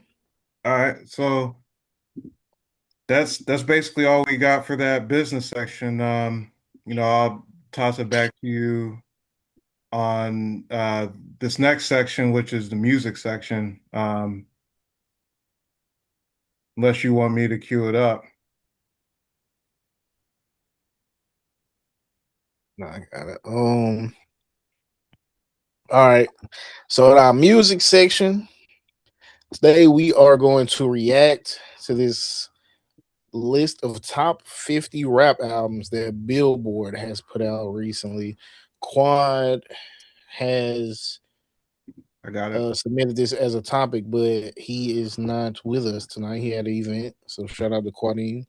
Okay. Um, Quad says, "Did Billboard get it right?" Now, I mean, hell no, they didn't get it right. What y'all think wrong with it? Hell no. So so it says Illmatic is the top album of all time. And so the top 10 is number 10, Reasonable Doubt. Number 9, the Marshall Mathers LP. Number 8, All Eyes on Me. Uh, Number 7, Ready to Die. Number 6, My Beautiful Dark Twisted Fantasy. Number 5, Take Care. Number 4, Get Rich or Die Trying. Number 3, To Pimp a Butterfly. Number 2 is The Blueprint. And then number 1 is Illmatic. Interesting. I think that it's hard for me to say because like I'm part of the wave of hip hop where it just started to get more commercialized. You know what I'm saying? So I really can't speak on what a lot of people talk about as being like the classic era of hip hop. Like, and Illmatic was like probably towards the end of that era. And but a lot of people say that Illmatic is, one of the greatest hip hop albums. I know like All Eyes on Me and Ready to Die were on that too. Um, that's part of that era of hip hop too. So I really can't speak to that, even though I know that Big and Pac were really big in hip hop, and as far as like overall impact and probably like the most organic impact, you could argue that Biggie, Tupac, early Nas, Eazy-E, Snoop Dogg, all those guys around that time had like a real strong imprint. Um, but for me, I could honestly say I started listening to rap probably around '03, like where I was like really paying attention to it. Um, and that was around the time that the Black album came out, and I think that there's a big debate in terms of like what's the greatest Jay-Z album? Is it like the Black album? Is it the Blueprint? I think those two are two not only two of Jay-Z's best albums. I think those two albums should be in the top 10. So I think the Blueprint being in the top 10 is good. Um, I wouldn't have it at number one, like in place of Illmatic. I probably would go just in my time, just what I think the greatest rap album is. Um, it's something from Kanye's catalog. Absolutely, bro. Absolutely. It's either I don't think it's dark fantasy, even though a lot of people think it's dark fantasy. Okay. I don't think it's graduation, Okay. What would it even be though then? graduation was a great album, but those are two good candidates. I don't think it's even College Dropout, even though that was his first album. So late What I'm saying? registration? I think it was late registration, man. I, I, I, I I think would agree with you on that. I think that was probably the greatest album that I've heard in the time that I've listened to hip hop through Absolutely. and through. For Uh, real. Yeah, I agree. I think Take Care is a good album. I think you Can could you put it argue. back on the screen? I think you could argue Take Care is not only Drake's best album, but it deserves to be a top five hip hop album. Um, Same thing with Get Rich or Die Trying. To Pimp a Butterfly, I think got a lot of like critical acclaim, what I mean, just because of the time that they came out, and just who was like supporting it. But no, I go late registration is my number one. Blueprint to stay in my top five. I agree with Get Rich or Die Let- Trying to Take Care. And let's focus on like what's like really really wrong.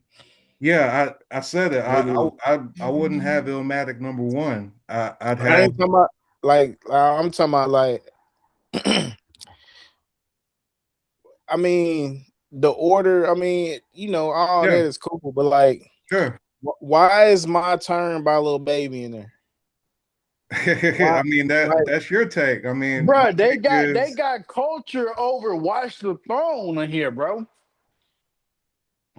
They got the Migos culture first album over Watch the Throne. 2014 Forest Hills Drive. I think the documentary is kind of high. The documentary is too. It shouldn't be on the That's list, the bro. documentary. Common I B disagree with is that. not on this list, bro. I disagree Common with Common that. B B is is not not on on the this list. list, and that shit should be in the top 10. Common B was better than the documentary. It was I better, think so. bro. Y'all It was tripping. better to me. It was better than Reasonable Doubt. It was better than Marshall Mathers LP. Whoa, It was better than all whoa, that shit, bro. It was, Y'all bro. tripping, dog. Nah, Y'all bro. It whoa. was tripping, better dude. than that shit, bro. It was better than that shit, bro. I'm telling you, bro. But go listen to it, bro. Go listen Y'all to it, bro. Go tri- listen to it. Why you take it off? Why you take it off? I'm still looking Bro, at the it. beats, bro, it is, Okay, my bro, bad. I'm coming. bro. All right. These, bro, this is some of Kanye's best production, bro. Yeah. He always gave his best beats to Common, bro. He always gave his Hold best on. beats to Common. So Go Hold was on. on that album. Hold on. Hold Testify was on that album.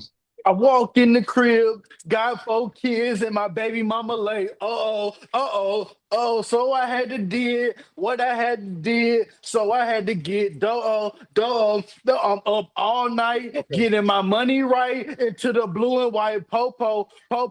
I guess the money slow. I guess I getting no slow motion better than no dough, bro. Them Nick, bro. You know, Bro, I know I could get it right if I could just swallow my pride. I can't run away. I gun away. You can't front on me. Bro, listen, bro. Go listen to that B album, bro, bro. I Go bro, heard listen the to that album. B album, bro, bro. I heard bro, it. bro, bro, And we're bro. talking about like, are we talking about like when it came out, or are we talking about just Man, enduring you heard, God? hold on. You Listen to heard it it. now. Time out, time out, Because when time it out, came time out, out. bro, come Stop, on, stop. bro. Listen. You just heard the man drop 18 bars from these songs, bro. Yes, he mean that. He So mean that it. was harder than the documentary. He That's just what y'all said really that. telling me. Man, listen, don't listen. Bruh. Yes, bro. You heard what he said, Y'all bro. tweaking, man. No, listen. The off season is crazy. The off season being here is crazy. This Juice WRLD album being here is crazy. This Eminem number 36, crazy. Bro, they got Uh, late registration at 21. Yeah, they because tripping. Childish Gambino, crazy. I ain't Astro gonna Road should be on this list. I just don't know how. Astro. Bro, You said it shouldn't be. in the top 12, they got 2 Nas albums, bro. Yeah, it was written in Illmatic. Come on, That's let's be wild. real, bro. How That's many people wild, know bro. Nas albums, bro? Hey, it was written. Well, was that the joint where he was like, "They shooting, South of the made Mason you look"? Dixie line, bro. South of the Mason Dixie line, bro. How many people know Nas album, bro? But see, These niggas basing this shit on New York, bro.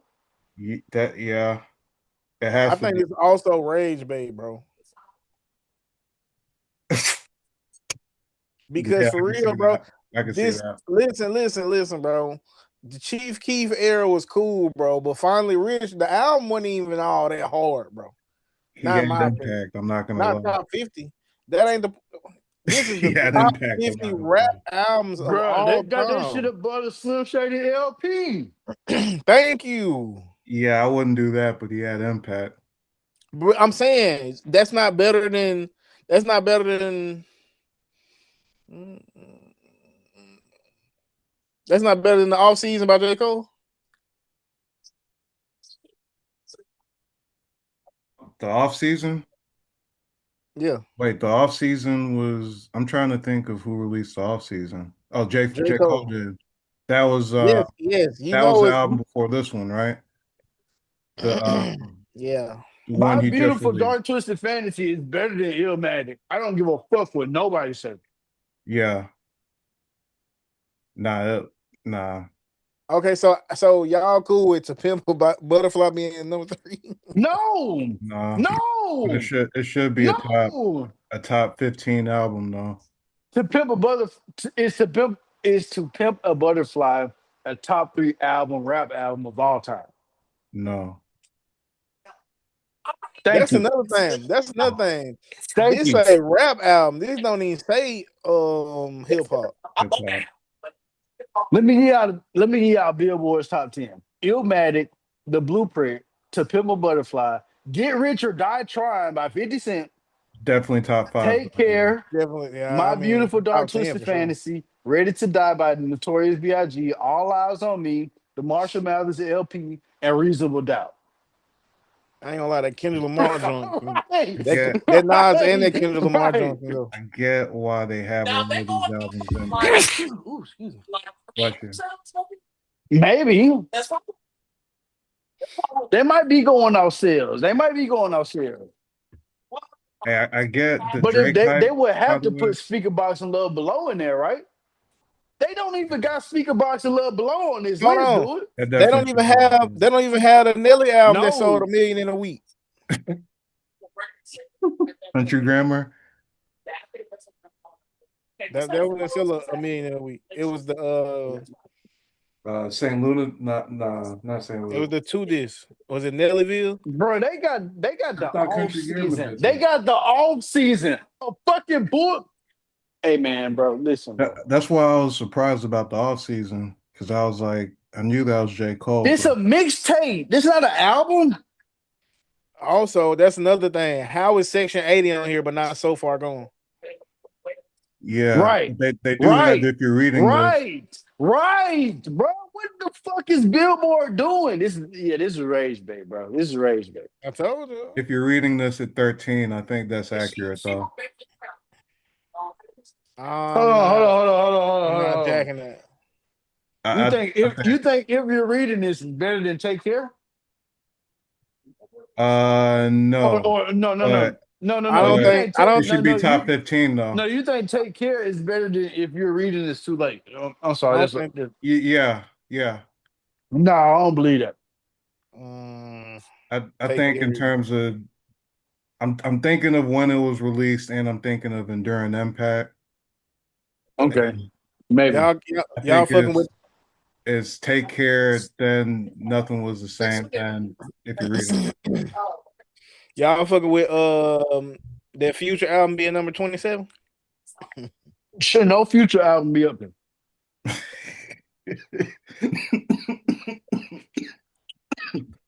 He ain't lying.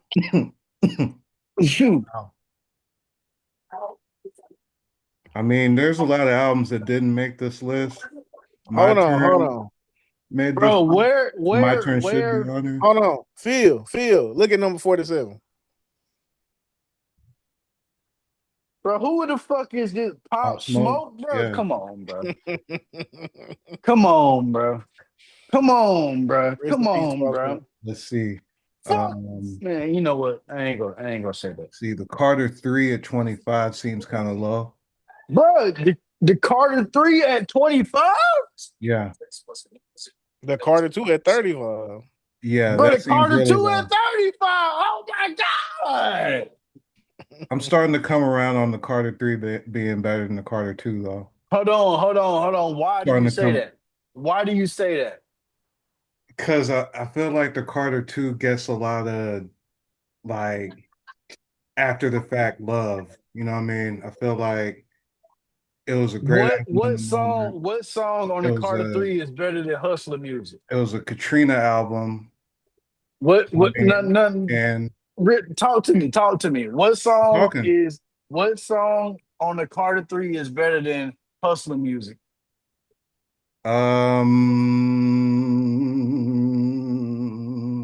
You could maybe a Millie. Maybe a Millie. Argue several songs. Wait. You can argue several songs. So the Carter 3 was a Millie, right? Right, a Millie. I would say a Millie. Okay, so you can argue. Millie, You Ain't Got Nothing on Me was a really nice song. I don't know if it's better than Hustler's Music. What else do we have? The Comfortable song. Okay. I don't think it's better than Hustler's Music. No. So we just got a Millie. Mr. Carter, maybe. Mr. Carter, I don't know. Let the Beat Build was a very good song. Nah, no, that shit fucking not probably, but still though, like I don't know, man. Like if listening to it in the moment, the Carter 3 was one of the most like hype albums for a reason. Like and listening to it in the moment, you know what I mean? I mean, I remember the summer that the Carter 3 came out. Yeah. And to me, like that whole summer, that kind of like defined the summer, right? Yeah. That was what, 2008? Yeah. So to me, I was always like, that's what I preferred at the time. And the other music that I was listening to was Gucci and Jeezy at the time. So yeah, I think to me, I think the reason why I don't put the Carter 3 over the Carter 2 is because like when I go into like Okay, so Fireman. How many songs on the Carter 3 is better than Fireman? Hold on. Oh, hold He's on, going head Phil. to head Phil, with a Phil. Millie, Hold on. Millie Hold and on. Hold Fireman. on. T. Yeah. Hold on. Phil, you said hustler music, right? Right. There is not one song on the Carter 3 better than the mob. Hey, but hey, I mean, let's like, You could bruh, argue that, but I if you could, disagree. if you would say like, okay, so probably like misunderstood or don't get it, they might be better than that. But Mrs. Officer, you always gonna go to the same one. Nah, not Mrs. Officer. Nah, that was a hot I'm song gonna during that time. nah, nah. Like you gotta go to Playing with Fire, bro. Like that's the best song on the Carter 3 to me. I'm gonna explain the Carter 3 for you, Phil. I got you. The reason Carter 3 is lackluster for a lot of Carter 2 fans was because the Carter 3, first of all, like Phil saying, he riding off the coattails of the mixtapes and the Carter 2. Now think about this. The Carter 3 got leaked. So Bruh, think about mix. Oh, three times, three wait. times. So hard. So the mixtapes and the Carter 2 and the Carter 3 that got leaked was all the same kind of Wayne. Carter 3 was totally different. It was still good, but it just was not the same rep. Like this was like mainstream. This felt like mainstream, like I made it, Lil Wayne. Yeah. Like it didn't seem as hungry. This is him just it just felt like it felt like leftovers. I don't know if I could go that far. I could definitely go as far as to say mainstream, but I can't go that last part. Now listen though. This is why I can say Carter 3 is a better album, but I prefer Carter 2. Yeah. Carter 3 is more of a movie. Yeah. I As much feel as that. I Yeah, don't yeah, hold on. yeah, yeah, yeah, As, yeah, as, yeah, Better yeah. as, writing. as Right, much right, as right. I don't agree with it. As much as as much as I don't like a lot of the songs, like if I like just singles from track one to track, you know what I'm saying? You can let it ride. Now, me personally, I can let the Carter 2 ride as well because I like more of the songs on Carter 2. Like I don't, you know what I'm saying? It's only one or two songs that I'll skip on a Carter 2. And that's if I'm not in the mood to listen to Carter 2. Mm-hmm. I can put on the Carter 3 and then I can see, you know what I'm saying? I can kind of just visualize more of the Carter 3 listening to it than I can the Carter 2.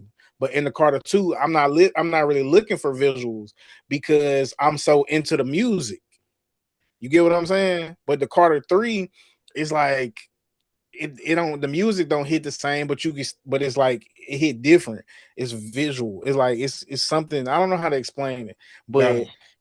it's more of a movie. It's Yeah. more Feels more all like around.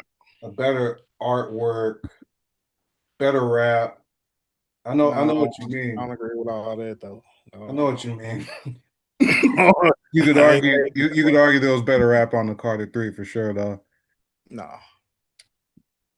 The Chronic for Dr. Dre being 19 though. My thing is the Chronic was a little bit before my time. I like the Chronic 2001 though. I do think the Chronic 2001 is one of the 25 best rap albums though. If you just go back to that album, not just like album sold, I'm just talking about just vibes and everything. Like yeah, Chronic 2001's up there for sure. So let's talk about the ones that's missing. Let's talk about some albums that's missing because I don't see Juvenile 400 Degrees. I don't see goddamn. I don't see Webby Savage Life. I don't see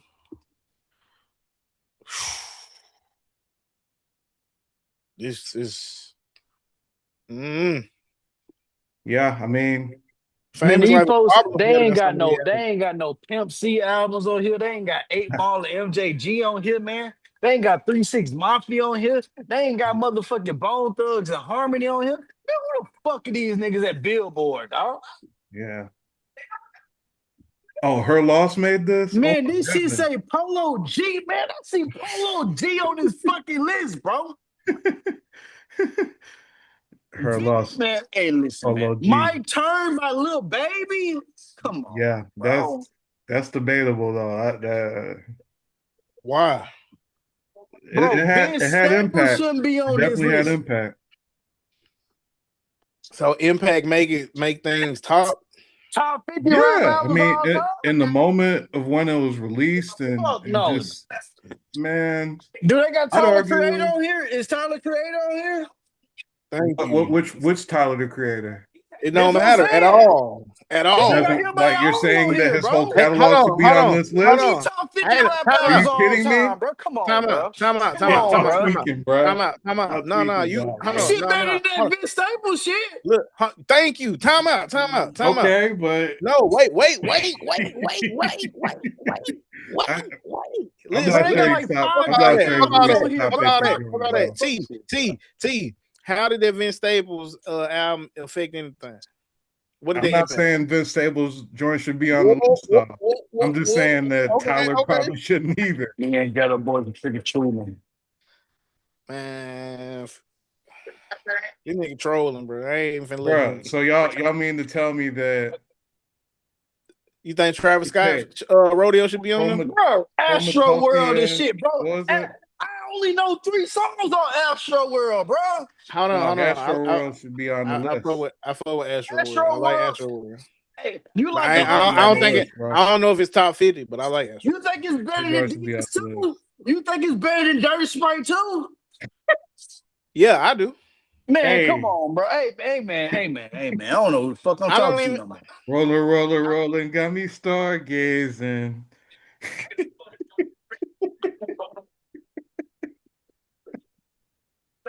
Now They you got don't Her Loss. understand. They got Her Loss and Certified Lover Boy on here, bro. These niggas ain't serious, bro. Her loss was Amy. tight, but I don't think it was top 50. Man, that shit not top 50 nothing, bro. All right, It bro. was top 50. That shit was tight, though. Y'all fuck with me, That man. was a tight word. So Scorpion on here. That's crazy. Scorpion on here where? 30. Is that 30? Nah. Come on, man. Come Nah. But I'm on, saying man. they got that one on here, but they ain't got dang, I was just finna Bro, say they got, bro, they ain't got nothing with the same on here, dude. Nah. Nothing with the same in on here. They got My Beautiful Dark Twisted Fantasy at 6 when it's clearly better than all 5 albums before it. That's arguable, but you know. It's better than all 5 No, albums, T.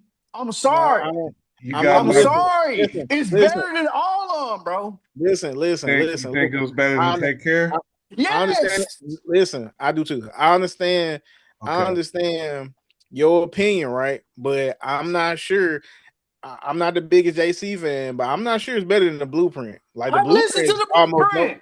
The it's The the Blueprint nigga, Blueprint. bro, the clearly in the nigga that top made 3. the Blueprint hard made the fucking My Beautiful Dark Twisted Fantasy. What are we talking about? Okay. Listen, bro. So you Bro, so you don't like Get Rich or Die Trying?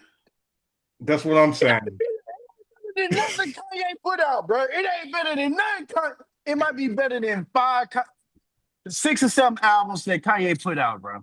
It might be better than 6 or 7 Kanye albums that he put out, but it ain't better than My Beautiful Dark Twisted Fantasy. That shit, bro. Listen, bro. The shit should be My Beautiful Dark Twisted Fantasy, and somewhere else, Graduation should be in the top 10.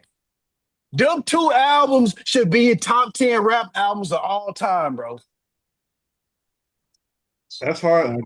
My personal favorite will be late registration, but when Yeah. I go through Graduation, bro, and I put them bars on wax, bro. When I play Stronger, when I play Champion, bro, when I play The Glory, bro, when I play Flashing Lights, bro. You feel me? Hey, Bro, where is Graduation on here, bro? worst song. Bro, Marvin's they got Room on Take Graduation at Care. 17. That shit too low, bro. That shit too low, bro. Worst song: Marvin's Room on Take Care or Drunken Hot Girls on Graduation? Because I'm going Drunken Hot Drunken Girls. hot girls. Yeah, drunken hot Hold on, girls. what's the I'm going song? drunken What's the hot song? girls. Marvin's I'm, Room I'm going or drunken hot girls. I'm going Drunken drunken hot Hot girls. Girls? I'm Yeah. going drunken hot girls. You fucked me up with that. Bro, You fucked Y'all me don't up with y'all that. hold on. So people didn't like Marvin Room? I mean, Marvin's Room cool, bro, but you know, what's your favorite? What's your favorite song on Take Care? woo. Buried Alive, probably. Pull up the track list if you need it. You heard me, Phil? Right. You said what now? I said Buried Alive, probably. Buried Alive. Oh, and Kendrick was on that. Yeah. Jump right there and fall It's asleep. funny as fuck. I jump right there and then fall asleep. Okay. I think Buried Alive would probably be my favorite, but what I feel like is the best would probably be I don't know, bro. To me, my favorite song is The Ride, bro. Yeah. The Ride is cool. I Right. like oh Lord Hey, no, knows. like Cameras is the rock. better. Cameras is better. Cameras is a vibe. Cameras is a vibe. Cameras is better. Lord, oh Lord man. knows. I mean, if you want to You just know, like put bars, like if you listening for bars, bro, Lord knows is the best song on here. yeah. Oh yeah. Like Practice. if you just like hip hop, like rap, Lord knows, bro. Like we putting that shit on, bro. Pete Drake. That's peak Drake, yeah. That's peak Drake for sure. I Wasn't like YOLO on here? I like YOLO was on this album. yeah. Where is it? I don't see it. It's like it was was it a bonus track? I think it was like Yeah. it was called The Motto. Yeah. Yeah, That's it's the right name of the here. song. Yeah, yeah, they got it. Nah, like practice, Lord knows. And Like now that we older, bro, like so many Mm. folks have made renditions to like, you know what I'm saying? Like it's like practice is cool. It's just uh damn, what's that song, that juvenile song? It's just that yeah, shit slowed down. yeah, You know what I'm saying? yeah. After you back it up, then stop. Right. Hyper. I, I don't know. That's more. This is more me chilling, man. I fuck with that Nah, song. I wouldn't. Uh-uh. It just Living depends on what Texas like it that. like Straight. when you bring up hyper, bro, it's like what type of rap do you like? You know what I'm saying? Do you like a continuous flow? Like do you like for a nigga to breathe on the track? Or you Yeah, know what I'm saying? Or do you like for him to strangle that? they switched it Cause, up too. 'Cause they strangling that bitch on that motherfucker. Man, they switched it up though. They Nah, take care. Take care, not top 10, bro. I Nah, ain't, take care not top 10, bro. Take y'all care not up. tripping. I Nah, ain't gonna take care fake shouldn't be up there, bro. Take care should Y'all be up there, tripping, dog. bro. Bro, I ain't gonna I I know fake think that it. was if the you're top reading 10 this, it's album, too man. late. If you're reading this, it's too late at 13, bro. It should be above that, bro. Like if it's that close, bro, it should be above that. Cause man, bro, let's look at the if you're reading this, it's too late, bro. If you're reading this, so we're talking Legend. Come on, bro. Come on, pull up the track list now. Really? Pull up the let's We're let's pull up talking the track list. Legend. Let's So pull up the why would track it list. pull up that Okay, one? okay. How many songs better than Energy on Take Care? On Take Care? I got enemies, got a lot of enemies, got a lot of niggas trying to drain me of this energy, trying to take the way from a nigga. Headlines.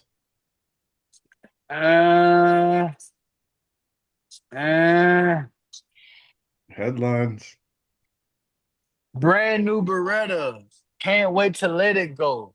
Walk in my label life. What a check though.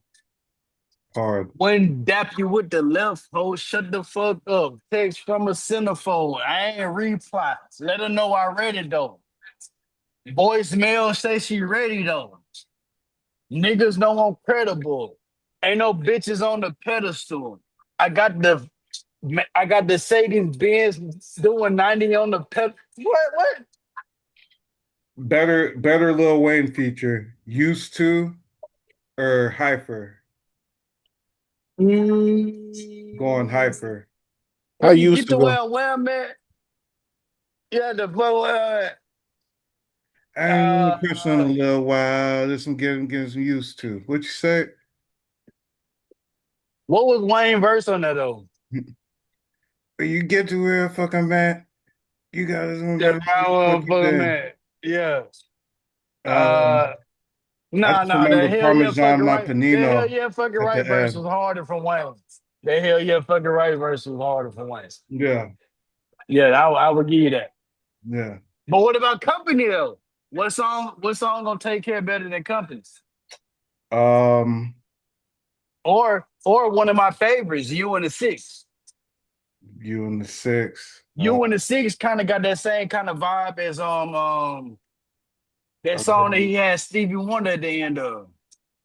yeah, I vaguely remember this shit, man. I know he was Okay, spitting. okay, T. Jungle. What song gonna take care was better than Jungle? I vaguely remember Jungle, dude. I'd have to play it. Uh, Does it on me?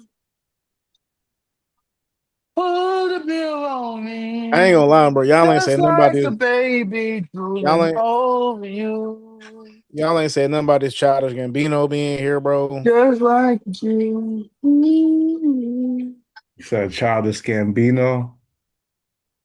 Scorpion shouldn't be there. Wait, where's Oh, because the I internet. done did Because everything the for you. internet I was forgave you a for good everything. album, but Feel like for everything. not top Everything. 50.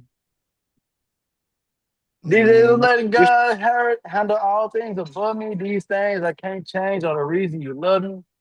this Listen, you shit can hear them has calling my name. this is I'm all over the place. I can't sit at a the place. greatest. Oh, I'm not yeah, ashamed at I all. sort of remember that now. Yeah, Still finding myself, let alone a soulmate, Still, understand. yeah, Feel like I'm one and the same. Our relationship yeah. I changes, remember that or now. it never existed. Yeah, yeah. Whenever they say something about it, you listen. But fuck what they talking about on your timeline. That's cutting off to my time with you. You were talking to Rihanna then. Hmm. Fuck what they talking about on your timeline. That's cutting to my time with you. My Yeah. time with you. My. I can't rate Oh, nothing Outcast slow. because I really caught the end of Outcast for real, for real. Bro, listen. Speaker Box and Love Below is not on here, nowhere to be found. And that shit should be on here. Yeah. Speaker Box and Love Below is better than Good Kid, Mad City. It's better than If You're Reading This, It's Too Late. I don't know if it's better than College Dropout, but it's better than every Nas album that he ever put out. It's better than Marshall Mathers LP. That's the vibes I pick up, but I don't know, Bro, man. Speaker Box and Love Below.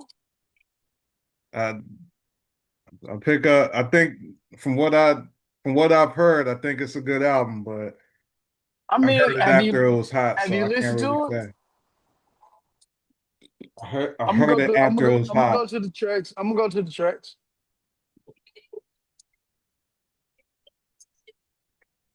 This album with Diamond now. This album with Diamond. I That's just what I'm want saying. this album with Diamond. That's why I'm like, They man. had ghetto see, music on here. I like the way see, you move, if bro. you want, What song? Like, listen, if you listen. Out of the top 10 that's right here, what song is better than the way you move? Out of the top 10, Bro, what song can you play out of the top 10 on each of one of these albums that you can't play? I like the way you move at any function and people gonna dance. hmm. That hey, you got me there. When you add that last part, the dancing part, but like in terms of getting people hype, What about Hey Ya? Which one of these albums have Hey Ya on it? A hit like that. see, that's where I want to go back and listen to more Pac and Biggie, man, because I really just don't know on them. I really don't. What about Roses? What about roses? I can't even call it, man. Can't even call it, man. I wish I could have some dialogue with you on this Speaker outcast. Box and Love Below is not on here, bro. It's not on here at all. Billboard has let us down, bro. They might as well put a Juice WRLD album on here. Game Yeah. Jesus piece album better than documentary to me, and it ain't on here. Bro, you're tripping, bro. Oops. I can't believe you just said that.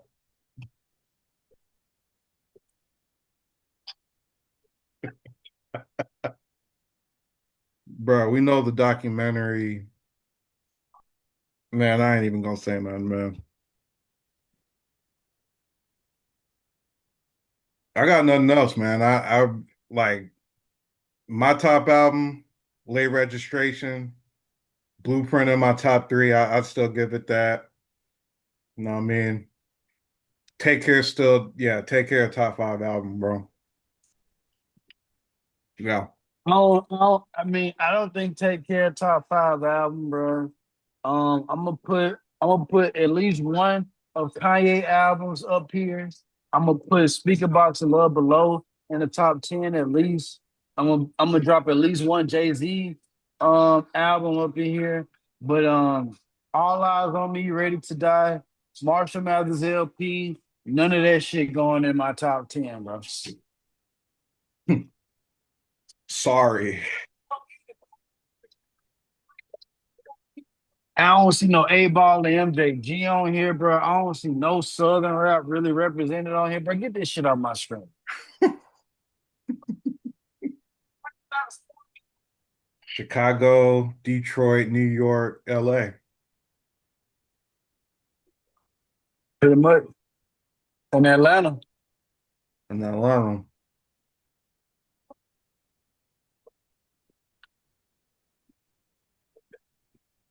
So you good on this, Cam? Yeah, man, I missed my window. Say what? I said I missed my window. I forgot what I was going to say. Okay. So we're good. Unless you want to come back to it when you figure that thought out. No, what's the next topic? I forgot. Okay. All right. So we got the culture section. So Gold Digger 101. So got the Instagram video queued. About to Phil run in. Phil put this in the chat. So we'll see how this goes.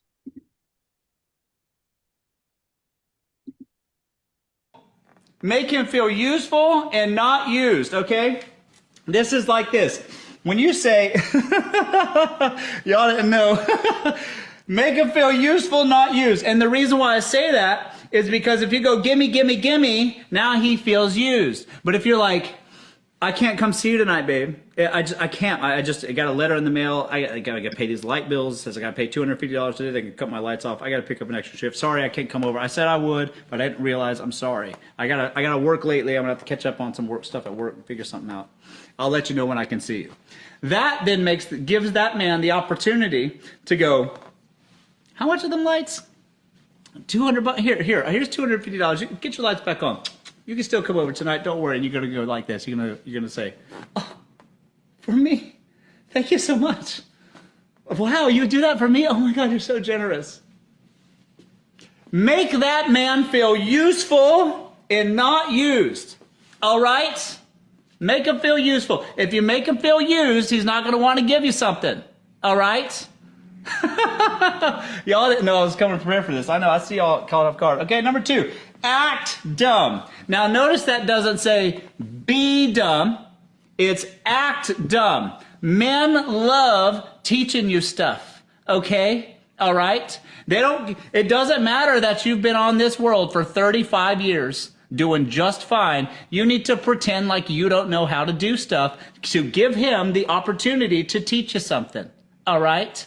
You need to make that man go, Come on, girl, let me show you something. I'll show you something you've never seen before. And you're going to be like, oh, my stars. And if that's the way you get them, they love teaching you stuff. It's not be dumb. Some of you guys got this all wrong. I'm not saying be dumb.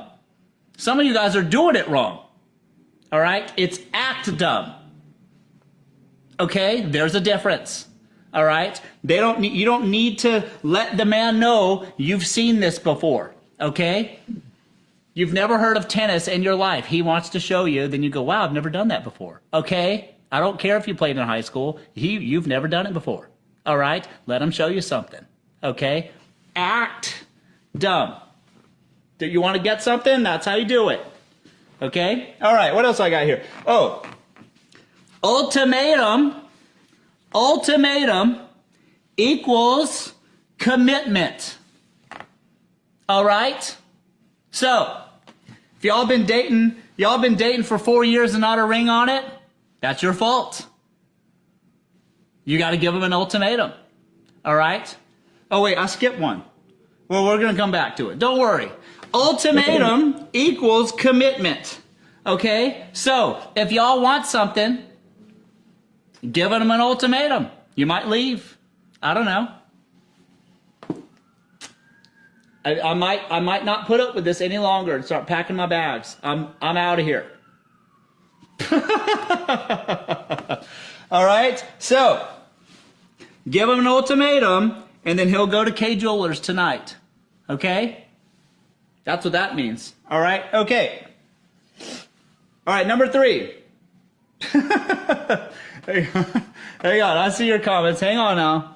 I see your comments. Here we go. Put it in your name. All right? Hang on a second. Let me see here.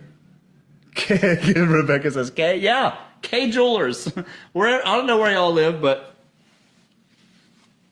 every kiss begins with an ultimatum. All right? That's their new slogan. That's as dubbed by me. Get you guys something nice. I don't know. All right, where were we? Put it in your name. Now, just because that man gets himself a Tesla and lets you drive it around does not mean it's yours. Okay? If that man goes and finances a vehicle and then lets you drive it sometimes and says it's your vehicle, does not make that your car. Don't you know nothing? All right? That man can take that car back from you at any time. Y'all have a fight or whatever, he's going to call the police. All right? And now you're driving a stolen vehicle. Okay? So, I'm going to give you some financial advice here. Put it in your name, sis. My God.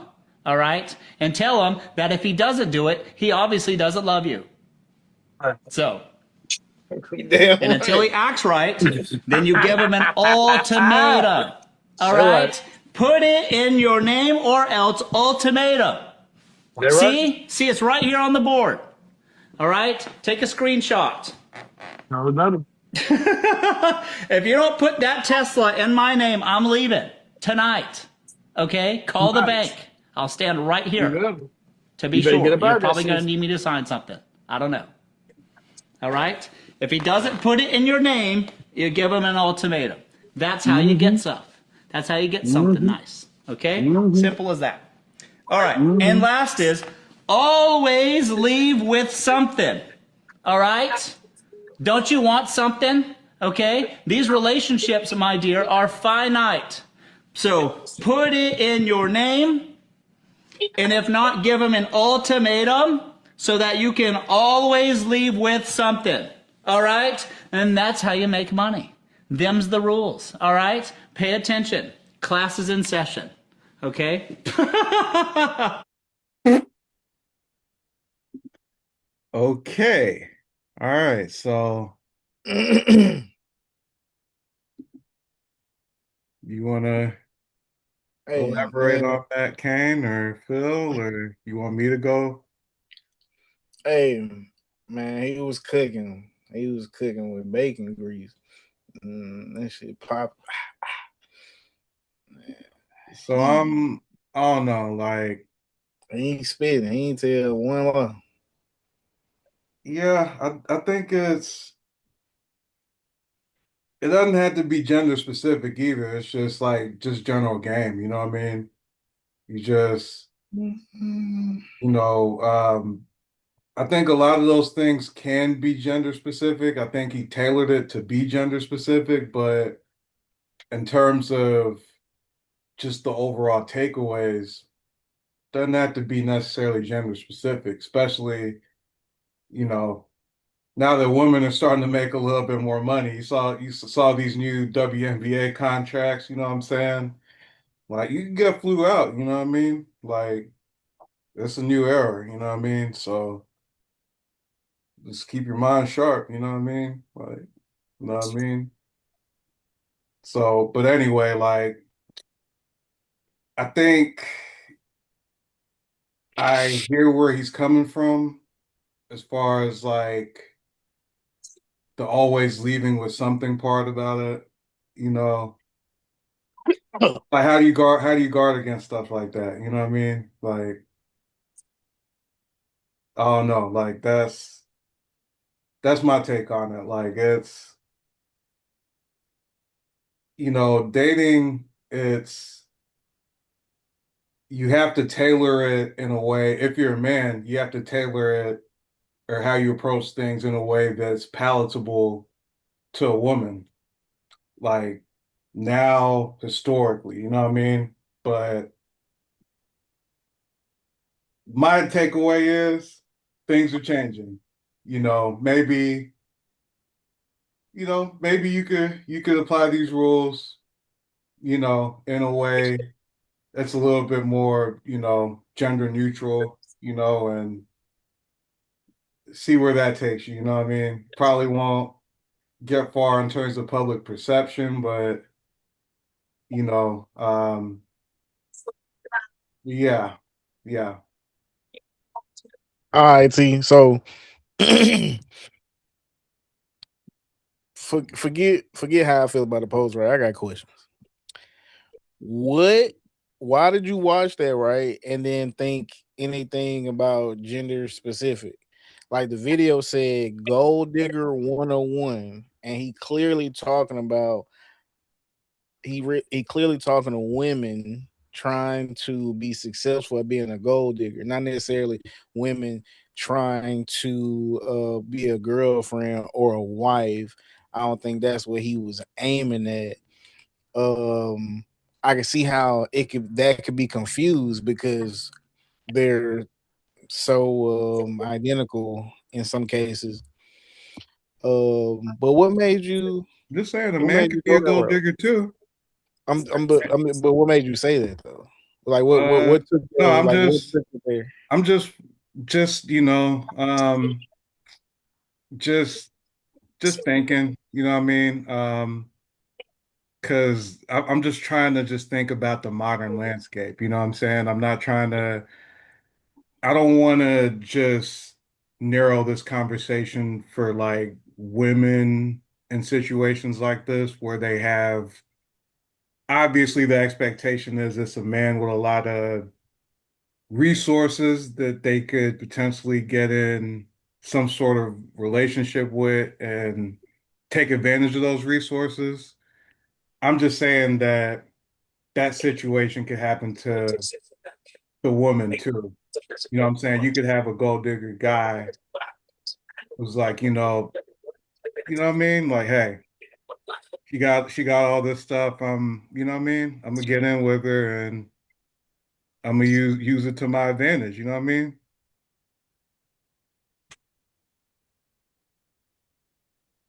Interesting.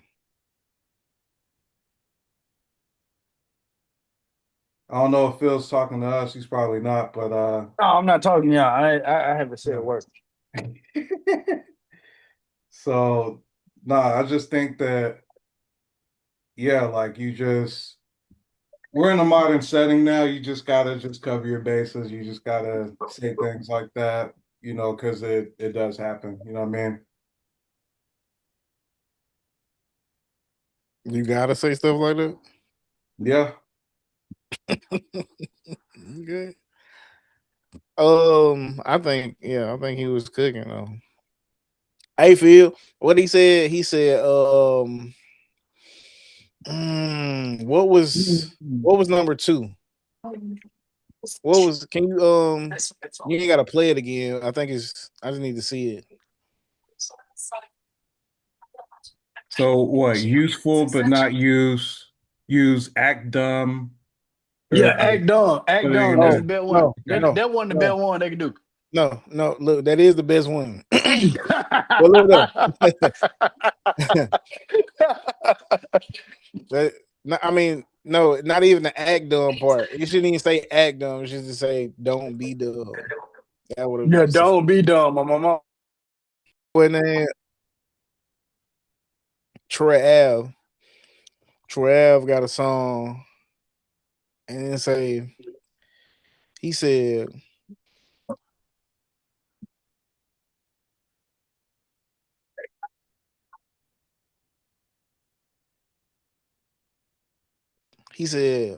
I was just a pacifier. You can go back to being bummy, crying I don't love you. And I'm like, bitch, I love my money and I give you that. If that ain't proof enough, then give it back. Oh, my mom. Oh shit. I totally feel that. And I feel like the reason I feel like that's facts is because that's something that you would like take advantage of. Like if a dude really would put some in your name, I mean, I'd rather it be in your name too. Because I mean, then the payments is yours personally. But you know, Man, I think he was cooking at, bro, was just the idea of like women like really maximizing where their abilities like best lie out for them. but Like where like if she focused on like maximizing her place in his life, like by not acting dumb, by playing her role, you know what I'm saying, making sure she get what's supposed to belong to her. Hey, she gonna collect because that's a woman's place. You dig what I'm saying? She is gonna collect. Now, if you feel some type of way about that, then you got a problem with the way society is structured. Because at the end of the day, gentlemen, as men, we are inclined to give. Like it's just in our nature. If we look into, the wilderness and we look at the behaviors of animals, all of the men that participate in the the arena of sex in order to reproduce, they always give something. You feel what I'm saying? Whether that's a dance, whether that's their look, whether that's their protection. You know what I mean? Like if another male comes in on a woman that one male has already made it with, he's gonna protect that. He said, no, no, no, no, no, this ain't gonna happen. So I think what this man was portraying to young women is that you must get a man that values you so that he will protect you, and that these things that you and these behaviors that you exhibit will get him to invest in you. Now, whether that's a gold digger in your world or not, that's one thing. I think that's as long as it's not excessive. You know what I mean? Everything is done in moderation. If it's done in moderation, then there's no problem at all. It's just a perfect, it's just nature happening. You know what I'm saying? Yeah. But once it's abused, then of course we got victims involved. Yeah. That's the challenge of it, just the, abusing of it, you know. Yeah, but that's Obviously. but that's what a man is able to step in and he's able to speak for himself because As long as he allows it, these things happen. Yeah, but yeah, definitely.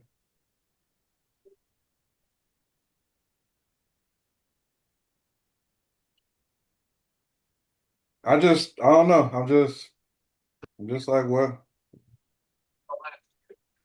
I don't know how much, I feel like this is a phenomenon that obviously if you have the resources, if you're, you know, in certain spaces, I feel like this is more relevant for you. I don't feel like this is necessarily something that's widespread, you know what I mean?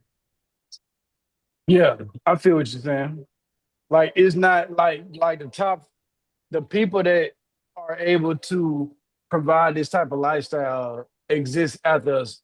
They stop existing after a certain number. Yeah. Yeah. Or I don't know, maybe it exists in different forms depending on, the income level, but I'm just like, man, in terms of like, is this really actually happening? I feel like most people aren't looking for a come up like this. I feel like it happens, but you know what I mean? I feel what you're saying. I feel like if the dating pool, if we're talking about a whole dating pool, right? And Right. whether or not people are on this time or not, I feel like it's mostly like it's like 10 to 15%, you know what I mean? Right.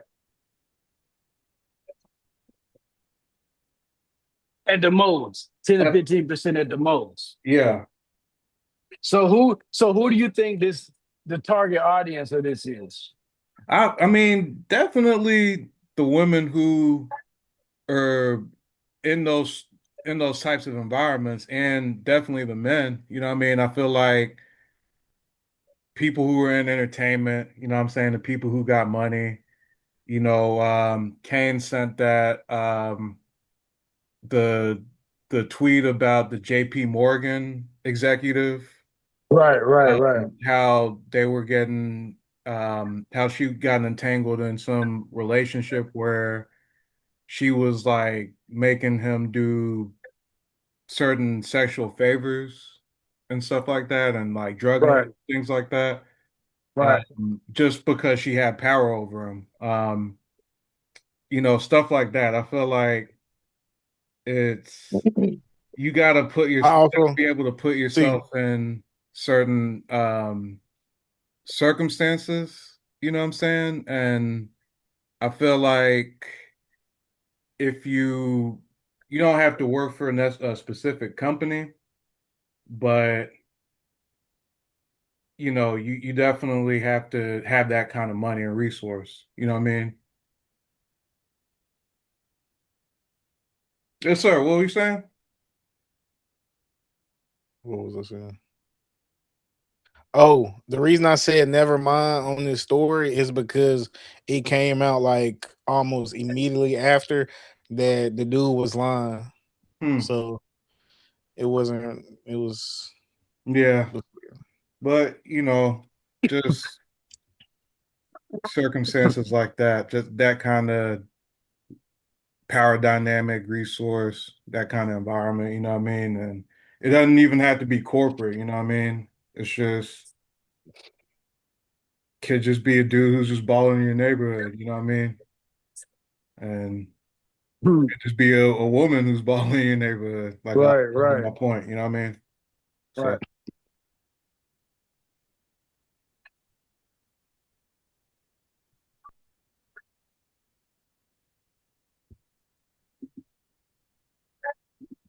So This is what it is now. yeah.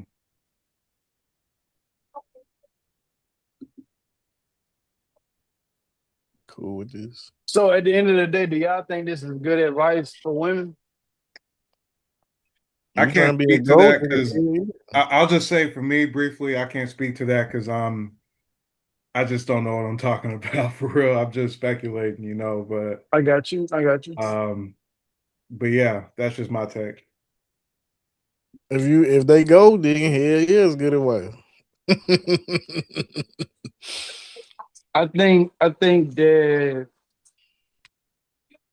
at the center of it all, like once we begin to kind of like identify roles, I think some of these, I think some of these like behavior techniques would be able to kind of like court a more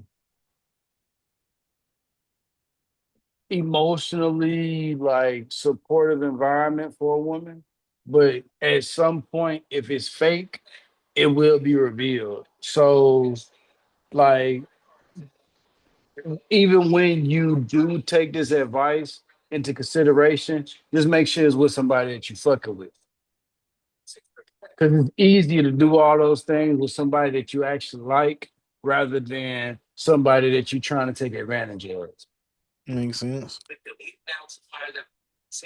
Because if you actually like this person, then you got no problem like, playing into his ego. You got no problem in like playing a particular role so that you can get what you want because you know that's gonna make him feel better at the end of the day. You're just being a woman and playing on the fact that this man, when he really fucks with you, is gonna do whatever he wants to do in order to make sure that you're okay. Because that's his way of expressing that he cares for you. So if you're gonna do these things, if you're gonna move in this behavior, just make sure that it's with somebody that you actually like, so that it won't seem like something is taken away from him or you, like on that journey. Well said.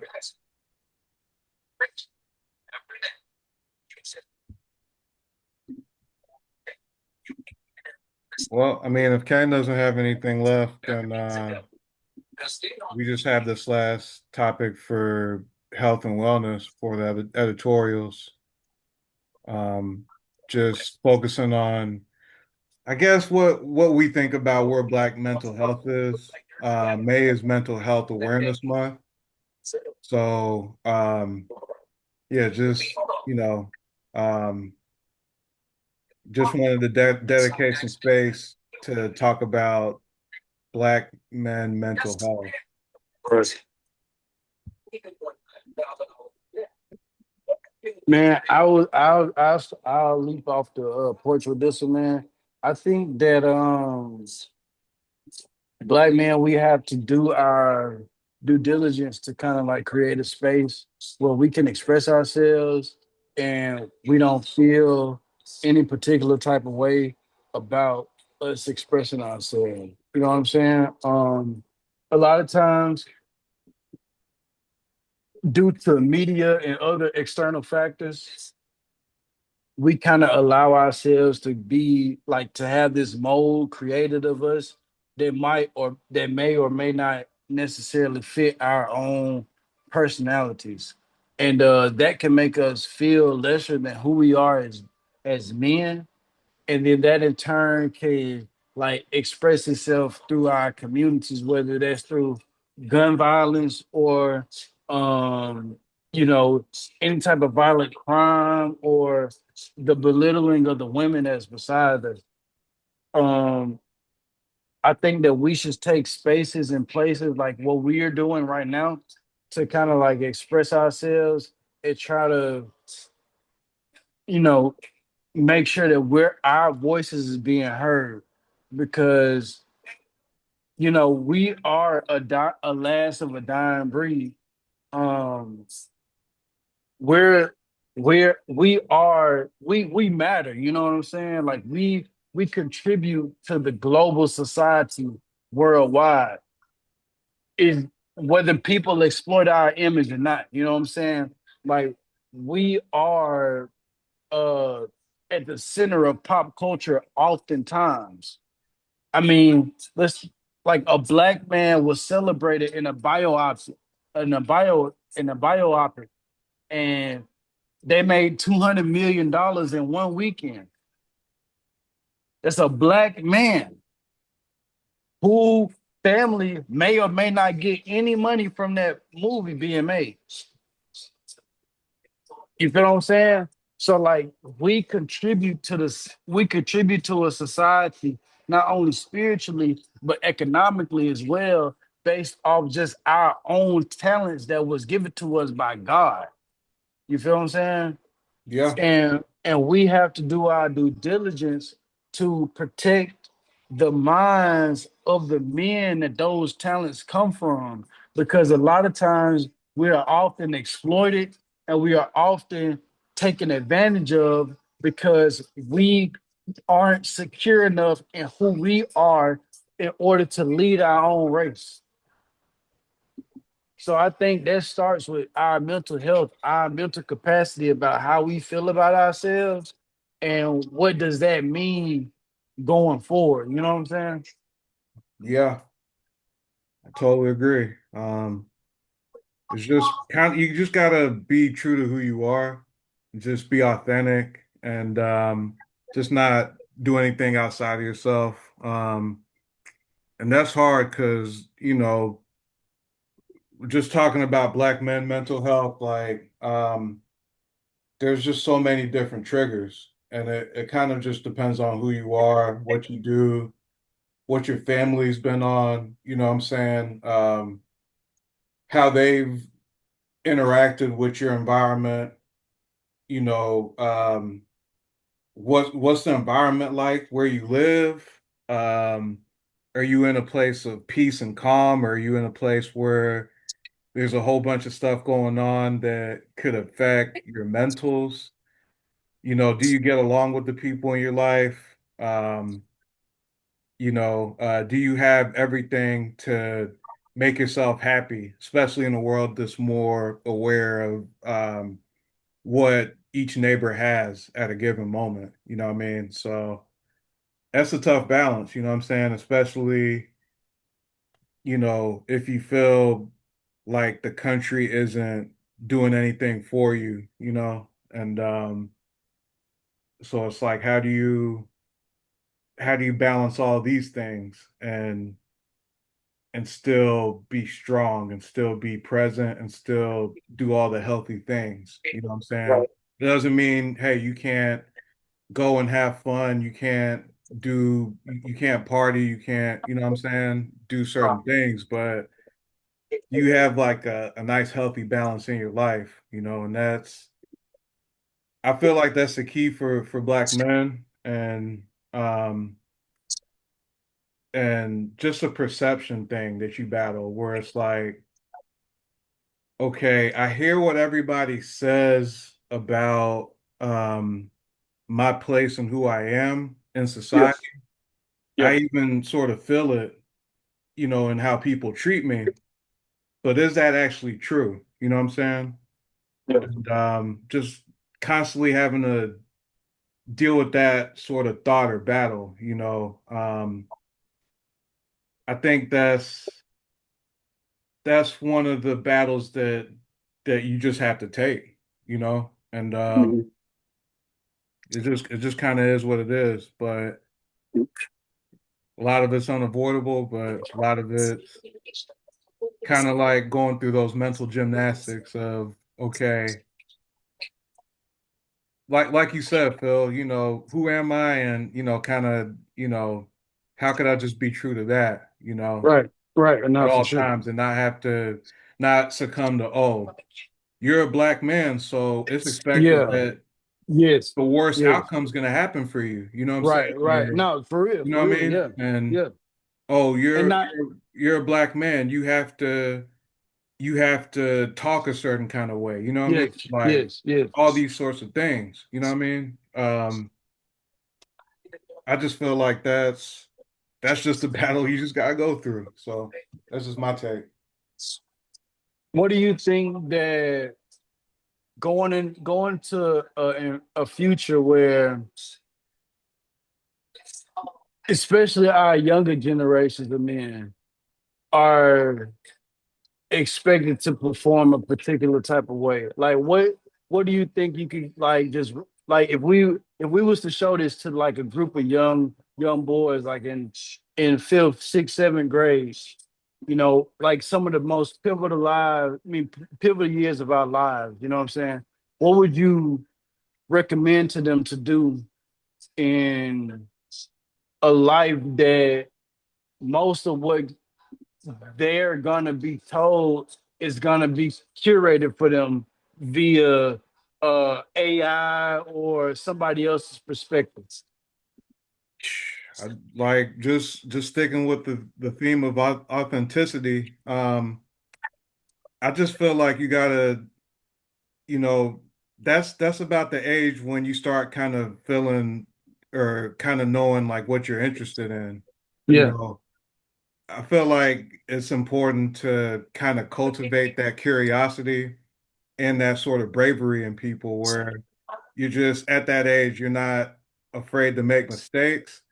yeah, You like you understand there's limits, but right. you're like free to roam. Like what a lot of other kids of other races have that we don't necessarily always have is that sort of freedom to just experiment and just freedom to be brave. And I just feel like at that age, if it's not taken out of you, you could you could really build up some resiliency and accomplish the world. You know what I'm saying? Like Yeah, obviously it depends on opportunities in your life and just what's available out there. But if you're just, because I feel like all of us had that where we were able to be kind of a little bit bolder than the average kid like us. You know what I'm saying? Like where, we could obviously you were probably working a little bit earlier than the average person, Phil. You know what I'm saying? right.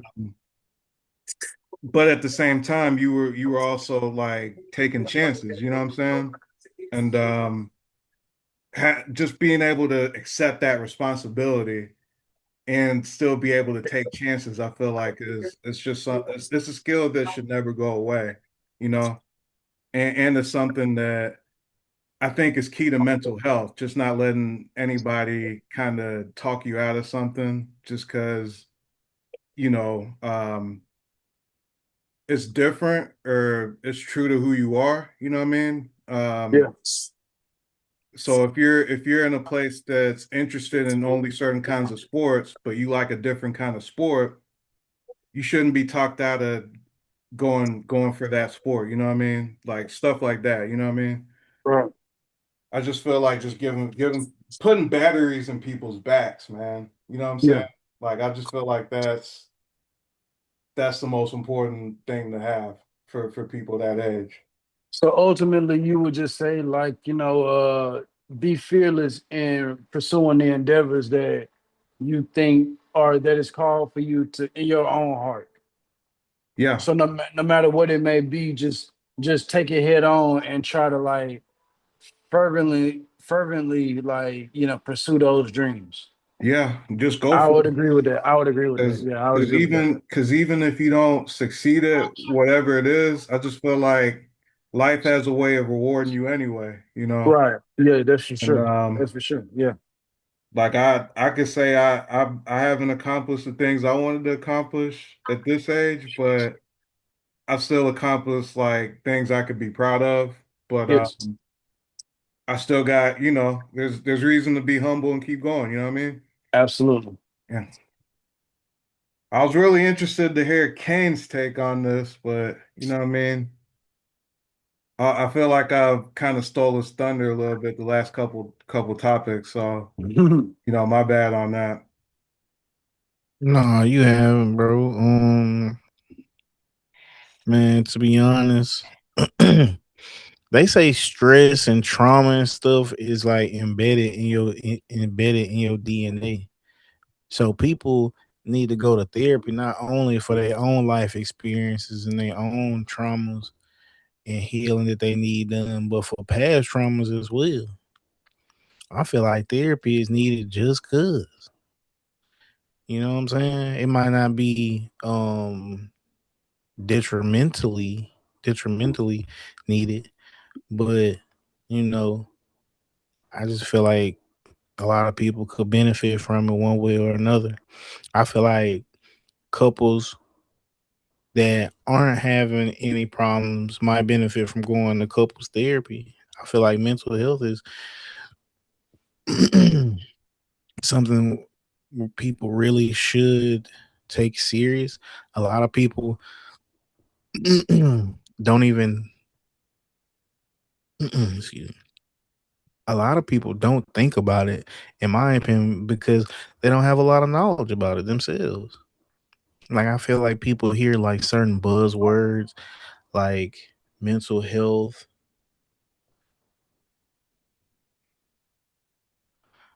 mental health and whatever the trendy words are, and they just kind of use context clues to kind of, and they hear other people talk about it and they just go off that instead of doing their own research. You know what I'm saying? Yeah. And I feel like if people knew better, they would do better. I feel like if people took the time out, like, to kind of just really figure out what's going on, then there's progress. But as far as mental health and black people's mental health and black men's mental health, man, I feel like, and I feel like a lot of men feel like this, but I feel like it's our duty to kind of be there for each other, support wise. You know what I'm saying? Um, of course, you need to have like discernment. You need to have like awareness, um, in life in everything that you do. But there's been situations where it's probably a black man has been noticeably going through something, maybe in public outside of a convenience store or something, um, maybe at a gas station. You know what I'm saying? And somebody come up to him and say, "Hey, man, whatever you're going through, God got you. The Most High gonna take care of you." You know what I'm saying? Whatever you going through, dog. You know what I'm saying? And that type of stuff that'll uplift that person and give them enough um emotional energy to keep going. You know what I'm saying? They might have felt like their whole life was in ruins or going in the wrong path, and just that one stranger, that one other black man that was probably older or maybe the same age kind of gave him some type of comfort and support. You know what I'm saying? Came up, gave him a hug or something like that. You know what I'm saying? Told him it was gonna be all right. Told him he was gonna fix it. You'll figure it out. And I feel like we need that. You know what I'm saying? A lot of times, um, people like guys get that in sports. But sports is just not available everywhere. It's a good, it's good, you know, for kids. Um, but black men, man, you have to. The reason I say we obligated to each other is because nobody is going to be there for us. Nobody's going to be there for us, but we as men, and just understanding what it is to be a man and understanding how it can be, you can, like I said, be that support for the next man. You know, I ain't saying you got to dick ride a nigga or you feel me, be a fan or nothing like that. I ain't saying you got to go out your way. If you don't feel it, just pray for him from a distance. Just put it out there in the universe. I hope whatever he going through, you know, things will get better for him. And sometimes that's enough. Yeah, for real. But like mentally, you know what I'm saying, knowing that nobody is gonna be there for you ultimately and nobody's obligated to be there for you, you know what I'm saying? We can pay it forward and be there for the next man because you never know when you might need it. You can have your wife, your kids, you can have like your mom, you know what I'm saying? But it take for you to have like that uncle or your father or your grandfather or somebody, a mentor, you know what I'm saying, that you can lean on in tough times, come to for advice. You know what I'm saying? Phil, this Phil on the stream with us has been there for me. You know what I'm saying? I'm older than Phil, if I'm not mistaken, but has Phil is a wise person in my opinion, and he perceives things differently. A lot of times when I ask him how he feels about things, or he'll have me see things differently, and I walk away thinking about it differently, or have learned something, or a lot of times learned a lot about myself. You know, so it's people like that that is needed. You know, we friends, but if I just feel like I've been at a gas station before, man, and there's somebody be like, hey man, you going to Stillman, you know what I'm saying? Like, you going that way, and I'm not going that way, and I got places to be, I got stuff to do, you know what I'm saying? But I'm like, man, you know what I'm saying? Like, I kind of want to help dude, you know what I'm saying? Because I don't want nothing to happen to him if he a student, you know what I'm saying? Like, it ain't like, I mean, I doubt he'll like rob me, or you feel me, bring some type of harm to me, or I will regret doing it. You know what I'm saying? And you know what I'm saying? And I thought about it for a few minutes, and after I pumped my gas, I was gonna go and take him. You know what I'm saying? I was gonna walk back over there, and the whole time I'm pumping my gas, I'm like, dang man, I really hope he, you know what I'm saying? I hate for him to walk or something to happen to him, or I really was concerned for him. And by the time I walked back over there to him, he was like, "Oh man, thank you, man. But I got to ride, man. This lady, or this guy said they was gonna take me, man." I'm like, "You sure? You good?" Like, "Yeah, man. They said they gonna take me, man. But I appreciate it though." And I just, I was just happy. I don't know if he got where he was going, but you know what I'm saying. I was just happy somebody was gonna take him. It probably was like a lot of stress taken off of him. Him being a student. I don't think he was from here. So he was just trying to get, you know what I'm saying, from the south to the west. And I feel like that's just a good example of just wanting to be there for somebody or wishing the best. You know what I'm saying? I feel like me being concerned and hoping everything work out for him kind of manifested itself, you know what I'm saying, into Yeah. somebody else saying that they'll do what I was kind of attempting to do for him. Yeah. It's always good when it works out like that for sure. For sure.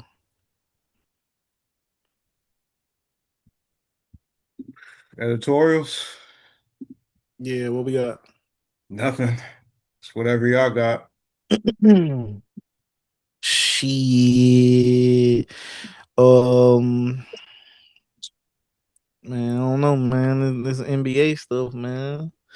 Stuff been getting Yeah, crazy. man, it's time to see Wemba versus Rudy Gobert. I think that's gonna probably like be the next like biggest matchup in the NBA finals.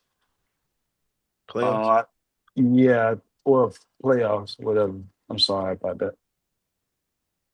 But I think that that's gonna be like the next biggest thing. And the Sixers beat the Celtics in Crazy. game 7. Really crazy. That's so crazy because I tweeted that I thought it was gonna be Spurs Celtics. Get them bums out of here. Get them fucking bums out of here. Philly, that's what I'm fucking talking about. They ain't want it. They ain't want How long it. Joel Embiid been in the league? A What, since long ass Is 14? time. is this the biggest like win in a series for Joel Embiid? He dropped 34 points, 12 rebounds, and 6 assists tonight. That's good, man. Looking I like don't know. it's probably the case. I don't know if it's the biggest though, because he been to an Eastern Conference Finals before. So, you know, I think maybe one of them games in their might have been bigger. So in the next round of the playoffs, you got Oklahoma City versus the Lakers, the Timberwolves versus the Spurs, the Knicks versus the 76ers, and we're gonna find out about Detroit and Michigan and the Cavs and Toronto in the next couple days. Yeah. Ooh-wee. Yeah, it's a fun playoff. 3 game sevens. I think they said the first time since like 2014. Yeah, It just sucks that Tatum went down. Like if Tatum didn't get hurt, that What it would would have have been. been much better, man. And your finals pick would have came true, Ken. But man, it's looking different, man. Hey man, I think the Sixers finna put built the ass to the Knicks. Not gonna lie Man, to you. I don't know though. uh, I don't know though. they got a good matchup for them. they sure do. I think the 76ers move on past Knicks. Mm-mm. A lot of pressure on the Knicks. Hey man, if you was living in Cleveland, you can go see uh, uh, um, a game 7 for $84.92. Wild. That's Like wild. that's crazy. Some SEC games will never see prices like that. SEC Never, football. never. And we're talking about a playoff game. It should say Now a look, game 7 starting at $84.92. y'all want to make a bet that in the next like sometime in the future somebody is gonna use the Lakers making it to the second round like a feat for LeBron. Like he's 50 years old and he dragged the Lakers to the second round, and the Thunder are the defeating champs and they got the MVP. So of course they're supposed to lose here, but he dragged them. No Austin Reeves, no Luka Doncic. I'm telling you, it's gonna happen. For sure. It As it probably should happens. too. It's As it absolutely should. Yeah, I know. I see you. Yeah, yeah. Like a second round X, something to be worthy about, right? Yeah, Nah. yeah, So it's cool. It's cool. Like, okay, I mean, I yeah. mean, whatever. I mean, whatever. But I was gonna Nah. say We're, it's probably gonna happen this week. It's probably Nick Wright probably getting his. He's probably wiping his mouth out right now. Oh, mom, he's salivating. yeah, But yeah. nah, We're man, we gonna I ain't gonna lie, man. Whoo, man, the Jokic slander is crazy right now, what Bro, I dog. hear. what? That's what I hear, dog. The Jokic slander is crazy Like right like now. Yoke, like he doesn't have like a worse team. He don't got Michael Porter Jr. Jamal Murray has not been himself in the past 3 years. He has some heaters this year, but go ahead. Bro, he hasn't been able to be consistently healthy. Yeah, They said this was like his healthiest season in a minute, but he and he was like all star this year. He had a good season this he had year. he had some heaters, like some. But I think it's Aaron Gordon though. If Aaron Gordon doesn't get hurt, That's true. It's Aaron Gordon, it's Peyton Watson. yeah. I mean, don't get me wrong. What Jokic has done the last 4 years, like we got to put up with like LeBron, like No, we don't. No, no. We Late got to put first it up. stint No, Cleveland, Miami era LeBron. No, we got to put it up with like Um, Westbrook post Kevin Durant. what Right. else? Larry Bird in the 80s. I'm talking about like 3 MVPs in 4 years. Okay. Wow. Larry Okay. Bird in the 80s, LeBron, I think Michael Jordan sometime. Like we're talking rare stuff, bro. Like, He should not be in those conversations, bro.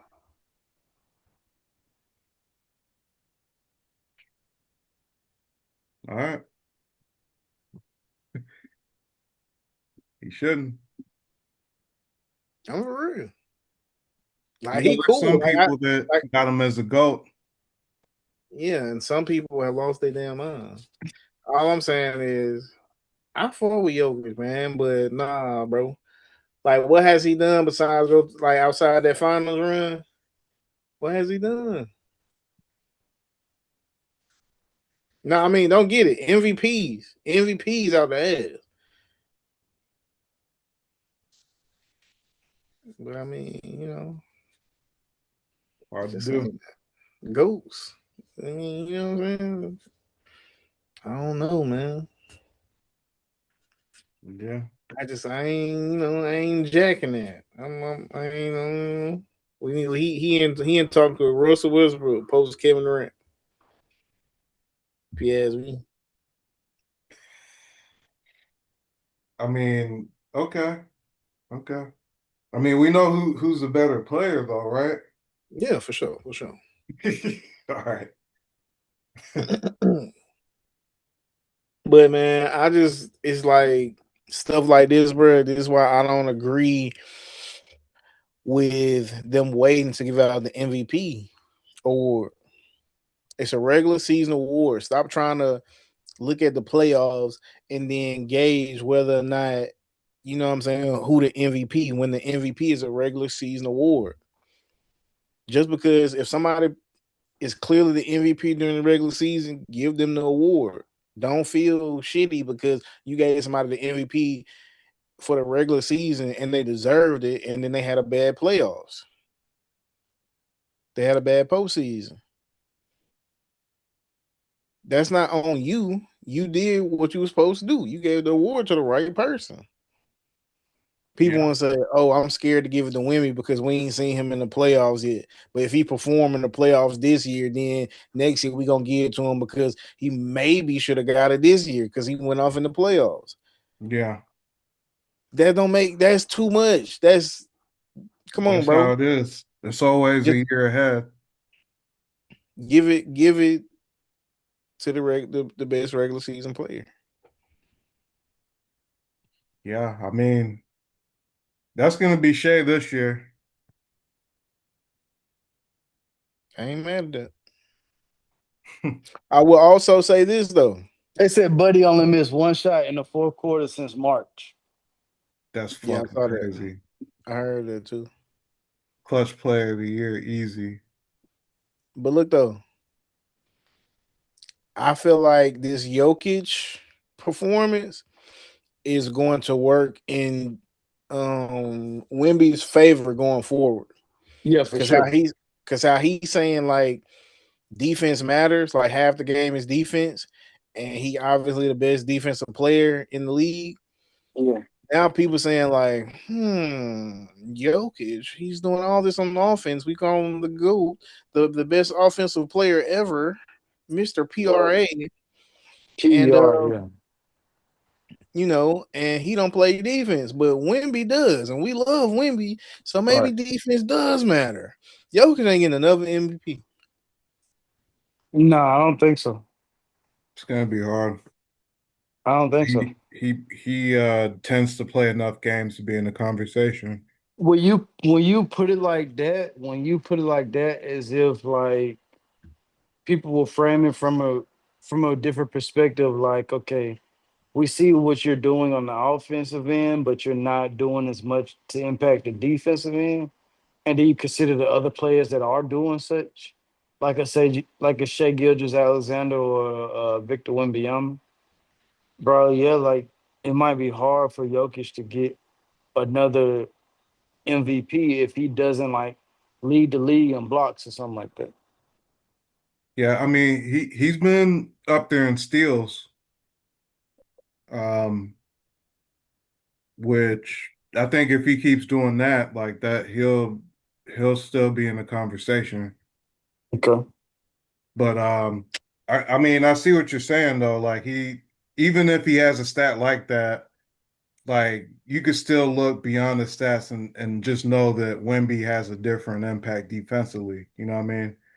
But like I think where Jokic might have the advantage over Wemby is I think Jokic is at least there's more data on him being more durable. Yeah. And so I feel like it's more likely to be between him and SGA than I feel like Wemby just might get the hype just because he's a new guy. I mean,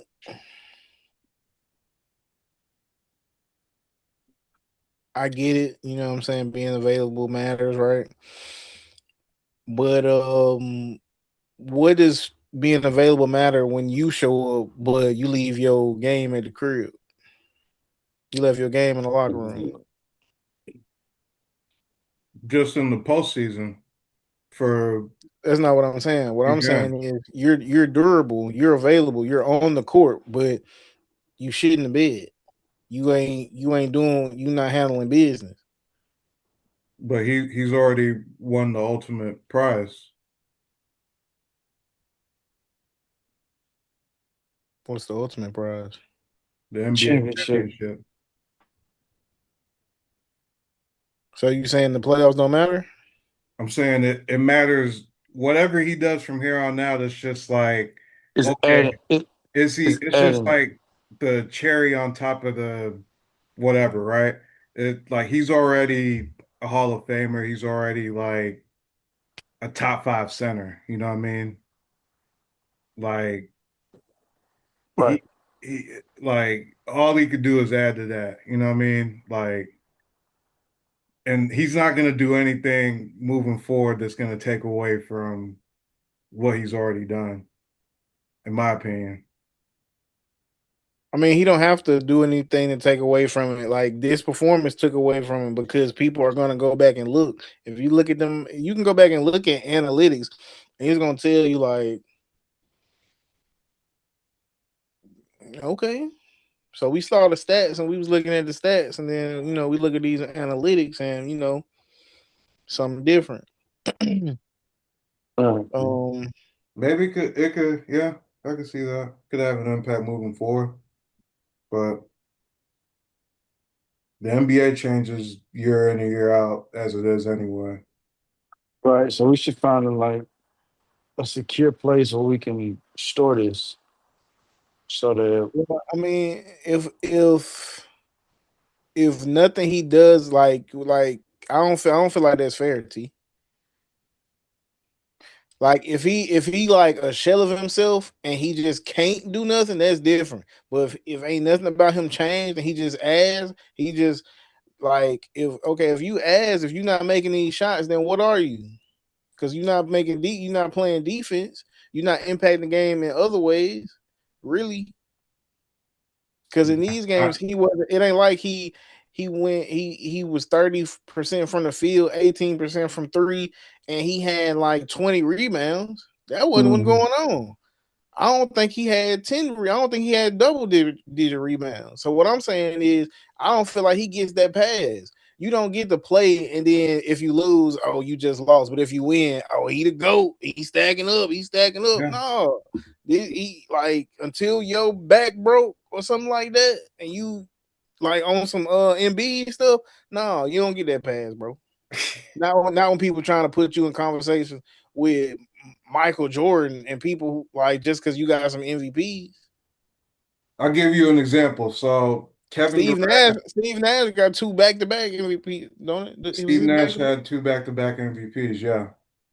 and he so But all right, here's an example. So Kevin Durant is playing in the what was it, 2013 playoffs when Westbrook goes down, and he ends up they end up losing the series to Memphis, And they had, newspaper articles talking about how KD didn't deliver one game, and you know what I'm saying? But this is 2013, right? Like Kevin Durant's already been to finals, like he's already had some playoff success. And then we know what came after that. You know what I'm saying? Like that series against Memphis in 2013 doesn't even register when we talk about Kevin Durant. You know what I'm saying? And I look at this series similar to Nikola, and it's different because Nikola's already actually won the championship. That's just me. But I do think that in the moment right now, he's gonna have to deal with a lot of heat. But we'll see like down the line, is he gonna, if this moment really matters even that much, you know what I'm saying? I mean, it don't have to, like, in this singular moment don't have to matter as much as if you have multiple things you can string together to make one big problem. The thing with the Kevin Durant thing is if your co-star, if your number two guy, and y'all done traded James Harden now, if your number two guy is down, of course you get they gonna fry you, but you gonna get the benefit of the doubt because in the long run, because you was missing Russell Westbrook. Now Right. Peyton Watson and whoever else was missing, and Aaron Gordon maybe, they're not Russell Westbrook. Now Aaron Gordon has a better case to be in the Westbrook because he's Big like the time. glue guy. He's Yeah. definitely needed for that team to work. Yeah. Got to keep him on the court. But what I'm saying is, you saying he had been to a finals and all that, so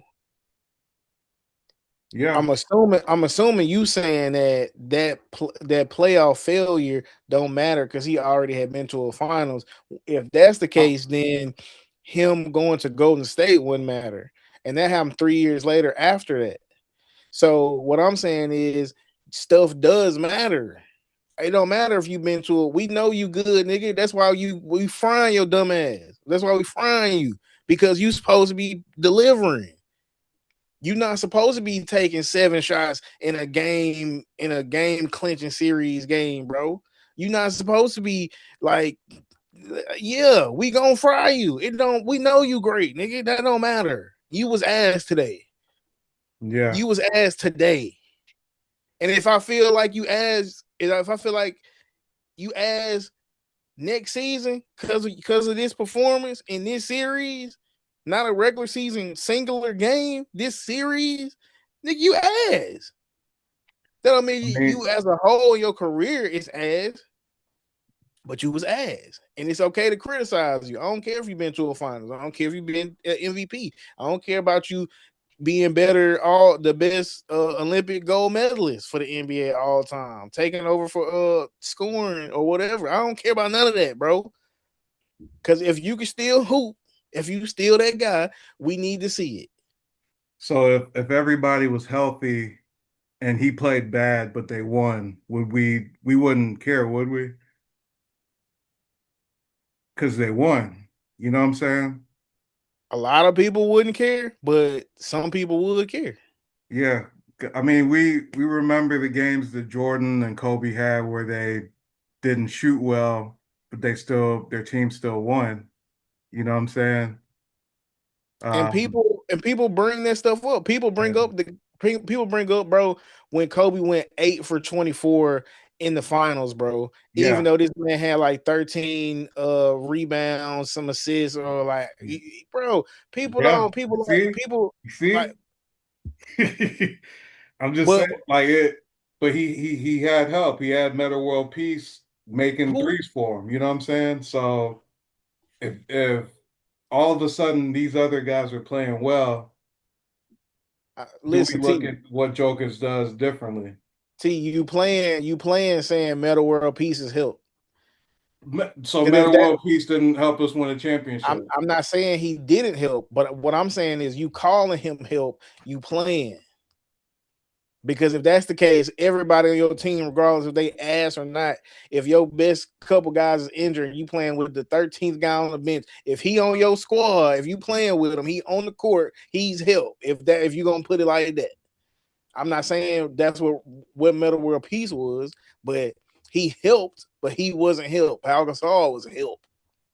So Pau Gasol, okay, all right, I buy You get that. what I'm saying? You get what I'm saying? But Aaron Gordon's more like Pau. But anyway, Pau I'll Gasol, let you have I that. mean, Aaron Gordon is help. I'll let you have that. Like Aaron fair Gordon is enough. help. Fair enough. Jamal Murray is supposed to be help. Like, you get what I'm saying? Yeah. But outside them two, they helping. You get what I'm saying? Like Christian Braun has been ass, but ain't nobody really grilling him. They really grilling the Nuggets for having his contract. You get what I'm saying? Like, he's not help. You get what I'm saying? He's helping, or he's supposed to be helping, but he's not help. Ain't nobody mad at Christian Braun. Everybody looking like, damn, that contract is bad, Denver. So I guess it pays to not have expectations for as a sure, basketball player. for sure. Listen, What people you ain't even do? mad at people ain't even grilling Cam Johnson. Cam Johnson, he played pretty. He ain't been playing bad, but he's not Michael Porter Jr. Yeah. He's just not. I'm sorry. Like, it's people don't talk about it a lot, but him just being a threat. Like, he a tough shot maker. He might not make them all, but the fact that he will, he might not, but the fact that he will is enough. You get what I'm saying? He might not have had Jamal Murray gravity. He might not have had matter of fact, teams might have scouted to watch Michael Porter Jr. more heavily than Jamal Murray. There were some games, yeah. Like, you get what I'm saying? Because Michael Porter Jr., he's shooting. He ain't even looking at the pad for real, for real. So people like, you get what I'm saying? Jamal Murray, he might just feel it. You know what I'm saying? He might just be on the court. But Michael Porter Jr., he should he I don't know. That's fair and unfair at the same time because Jamal Murray been on some heaters. I'm not Not saying consistently, but it's been on some I'm heaters. I'm not saying in terms of shot making. I'm not saying like that. I'm saying in terms of aggressiveness. You get what I'm saying? Yeah, I don't see too much difference between them.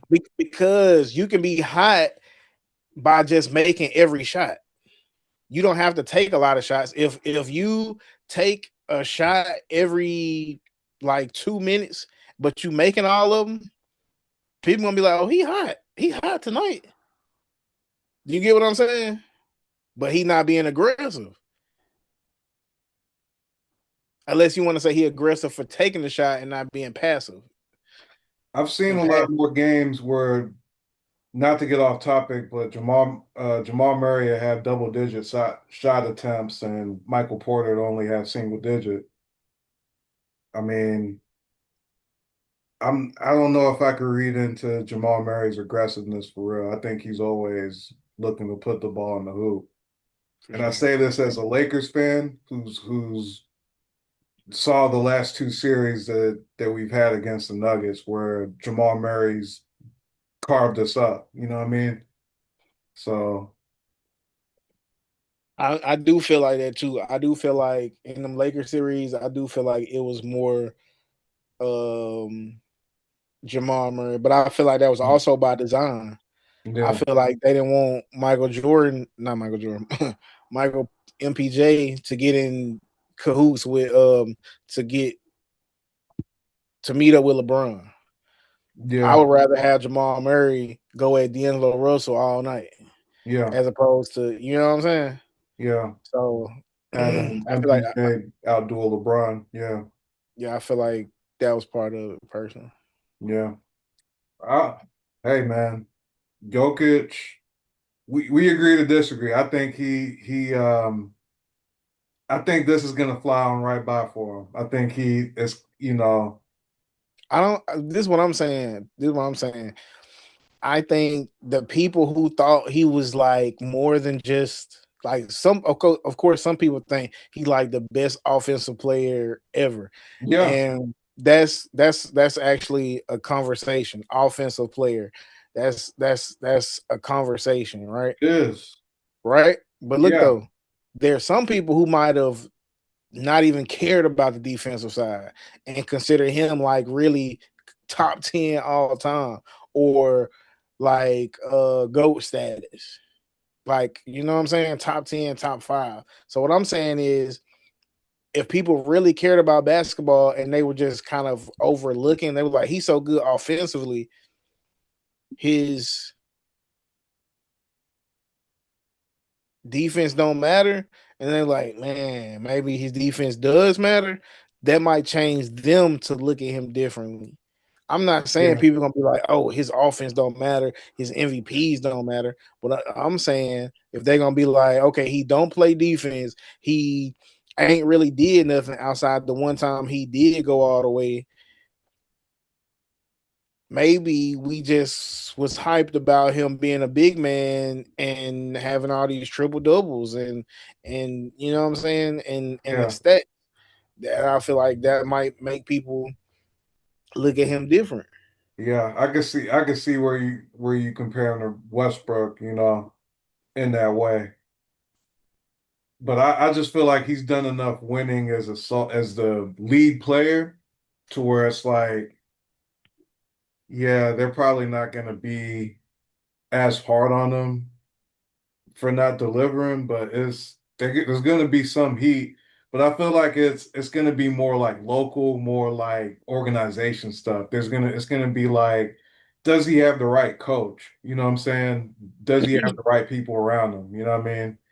I don't feel like it's ever gonna get to is this guy as good as the stats that he's had? I think people are baked into the stats are who he is. Like he's a triple double threat with 27 points. Like you know what I mean? And like he looks every bit the part of it, like because he could shoot the three and the kind of passes that he throws. You know what I mean? Like he it's he's not going to get the same kind of heat LeBron or Kobe got, you know what I'm saying, for not delivering when they were considered the best player. Just because I feel like he's proven enough, you know what I mean? But we'll see. We Yeah. will see. I was watching the Nuggets game, I think before the playoffs started, and I was tweeting and I was like, MPJ would have took that shot. Yeah. MPJ would have took that shot too. And then Cam Johnson took a shot, and it was a good shot. And I was like, I don't think MPJ would have took that shot though. Hmm. You know what I'm saying? So it's like I can see, you know what I'm saying? I can see a Yeah. good and a bad, but I just feel like MPJ, man, underrated. I look, bro. It was a Yeah. clip, bro. He was on a stream with this streamer called Neon, and Neon asked him, like, did you see like the Nuggets loss? He was like, yeah, man. He was like, I think I saw. Yeah. you think you saw it? No, finish the story. Yeah. They were riding like a car or something. I think he said, do you think they should have kept you? He's like, yeah, man, they should have kept me, man. Yeah. Like, he wasn't saying it like cocky. He was saying it Yeah. like he felt bad that they lost. Yeah. Like, you know what I'm saying? He felt bad, like, like he wasn't there to help him. Yeah. And he was like, but you know what I'm saying? I'm in Brooklyn now, and we got a lot of money, and I see the vision. You know what I'm saying? He was like, we got a draft coming up. So, he was like, I can see the vision. It's like I like what we doing over here in Brooklyn. So I mean, I mean, it.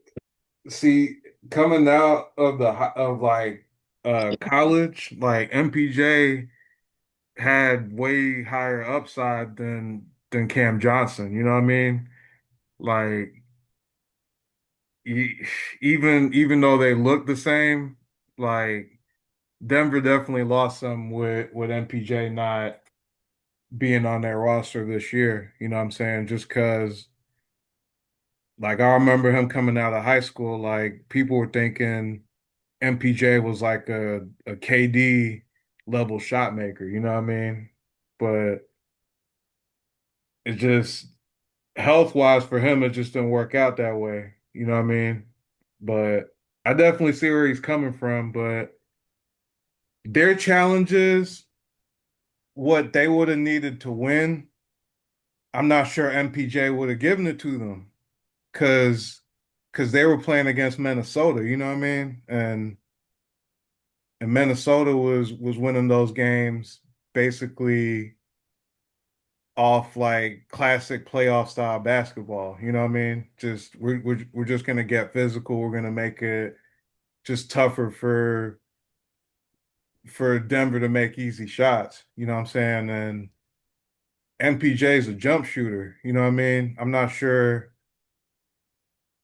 The West is just tough, man. That's all I'm saying. Like it, because Minnesota won that without Ant-Man. You know what I mean? And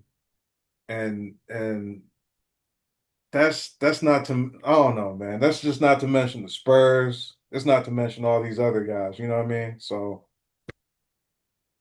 I'm just like, man, I don't think that would have made a difference either. But I think MPJ wanted to have that taste of being the first option, just based off of what everybody was saying about him. You know what I mean? I don't know about that, but I don't feel like Jokic is the reason they lost, but I feel like he is the reason they didn't win. So What? Make that make sense? go look at the box score. Did you watch the game and them fouls and them ticks and all that stuff? Yeah, yeah. I mean, yeah. He wasn't the reason. What'd you say? He wasn't the reason He that. wasn't the reason they lost, but Yeah, he is the reason they didn't win. he is the reason they didn't win. Yeah, yeah. I mean, yeah. I go more because of Aaron Gordon going out that whatever it was, game five or whatever it was. But in terms of like on the court, yeah, I could see that. But it's just too bad, man, because I wanted that Jokic Wemby matchup, man. Cause that They was did. that was it. They did too. Man, They didn't want to play OKC. hell no. Hell no. So so they were saying like they chose us. That's what Chris Finch was saying, the coach from Minnesota. Yeah. I'm just saying the only thing is, bro, what makes this bad. It's one thing for this to happen, but it's another thing for post game interviews. Jay McDaniel saying they can't guard us. Yeah. Like they soft. Like we walking in their trap, taking over their trap.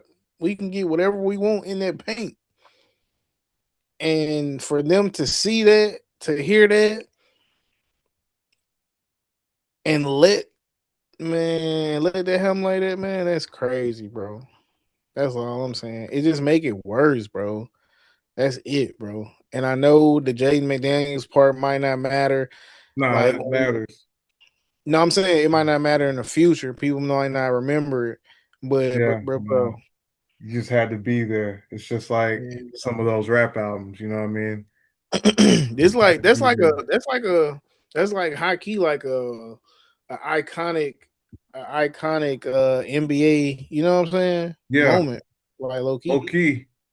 Like Jay McDaniels kind of like etched himself in history with that, especially Yeah, after they put out the Suns that one year. They yeah, was like, how does it feel playing against Kevin Durant? It was like, I mean, they got Kevin Durant, but we got Jay McDaniels. yeah, I heard DeMarcus Cousins compare Jay McDaniels to Scottie Pippen, bro. yeah. Niggas is That's the natural comp for him because Ant-Man's being compared to, you know what I'm saying, 23. But everybody need to just breathe. Woosah.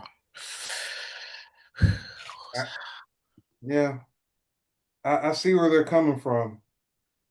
I do. I see why they think that. I'll just say that. I'm not gonna say I agree with it. I'm just gonna say I understand where they're coming from because he can defend and he can do a little bit of everything. You know what I mean?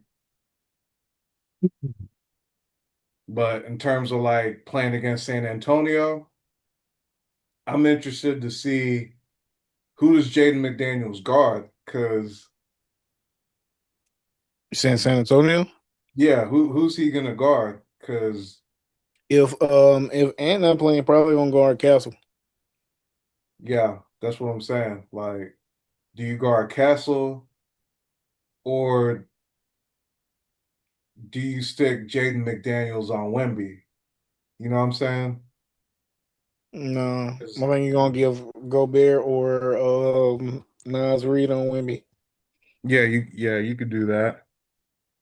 But I don't know, man. They don't have Ant. They don't have Dante Even DiVincenzo. Vincenzo, DiVincenzo. Also, my battery might die soon. My All right. camera battery. We can call it raps anytime. You know what I'm saying? And yeah, I keep getting notifications about my battery being below 20%. Call it raps anytime, man. But Yeah, I decided to use my phone camera, bro, instead of my webcam. yeah, Put my phone on a charger.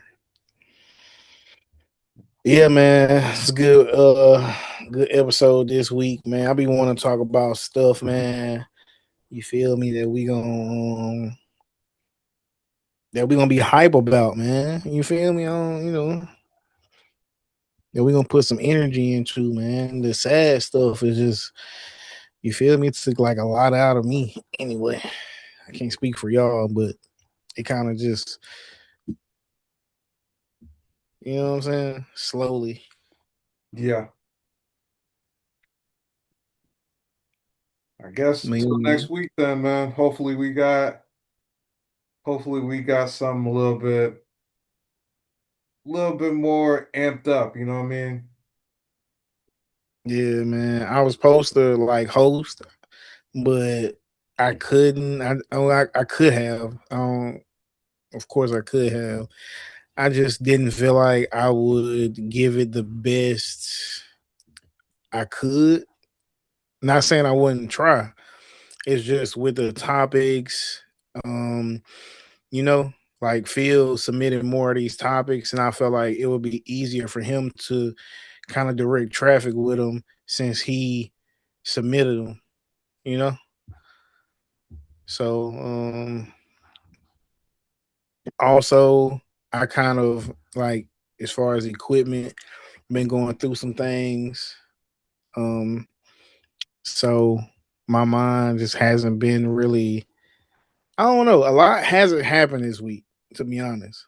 A lot of the internet has been on this Clay and Meg stuff, and we talked about that last week. So that's what a lot of everything has been this week, Clay and Meg, and I ain't want to keep, dibbling dabbling in that. But yeah, good pod. W stream, W pod. Air day is Monday. follow us, subscribe, like, comment, That's what it is. We can be out. Yes, sir. Hey, before we go, so we're gonna have a few things this week, right? So next week is Miles College's graduation. So congratulations to those people. May 7th is one of our panelists' birthday. So happy birthday to him. And a few weeks ago was my niece's birthday. Happy birthday to her. You heard? So salute to them. Yeah, man. Shout out to Phil. His birthday is Friday, ain't it? Yeah, something like that, right? May 7th. Yeah. Yeah. Well, all right then, man. Look like that's it. It's a wrap. All right, man. Salute.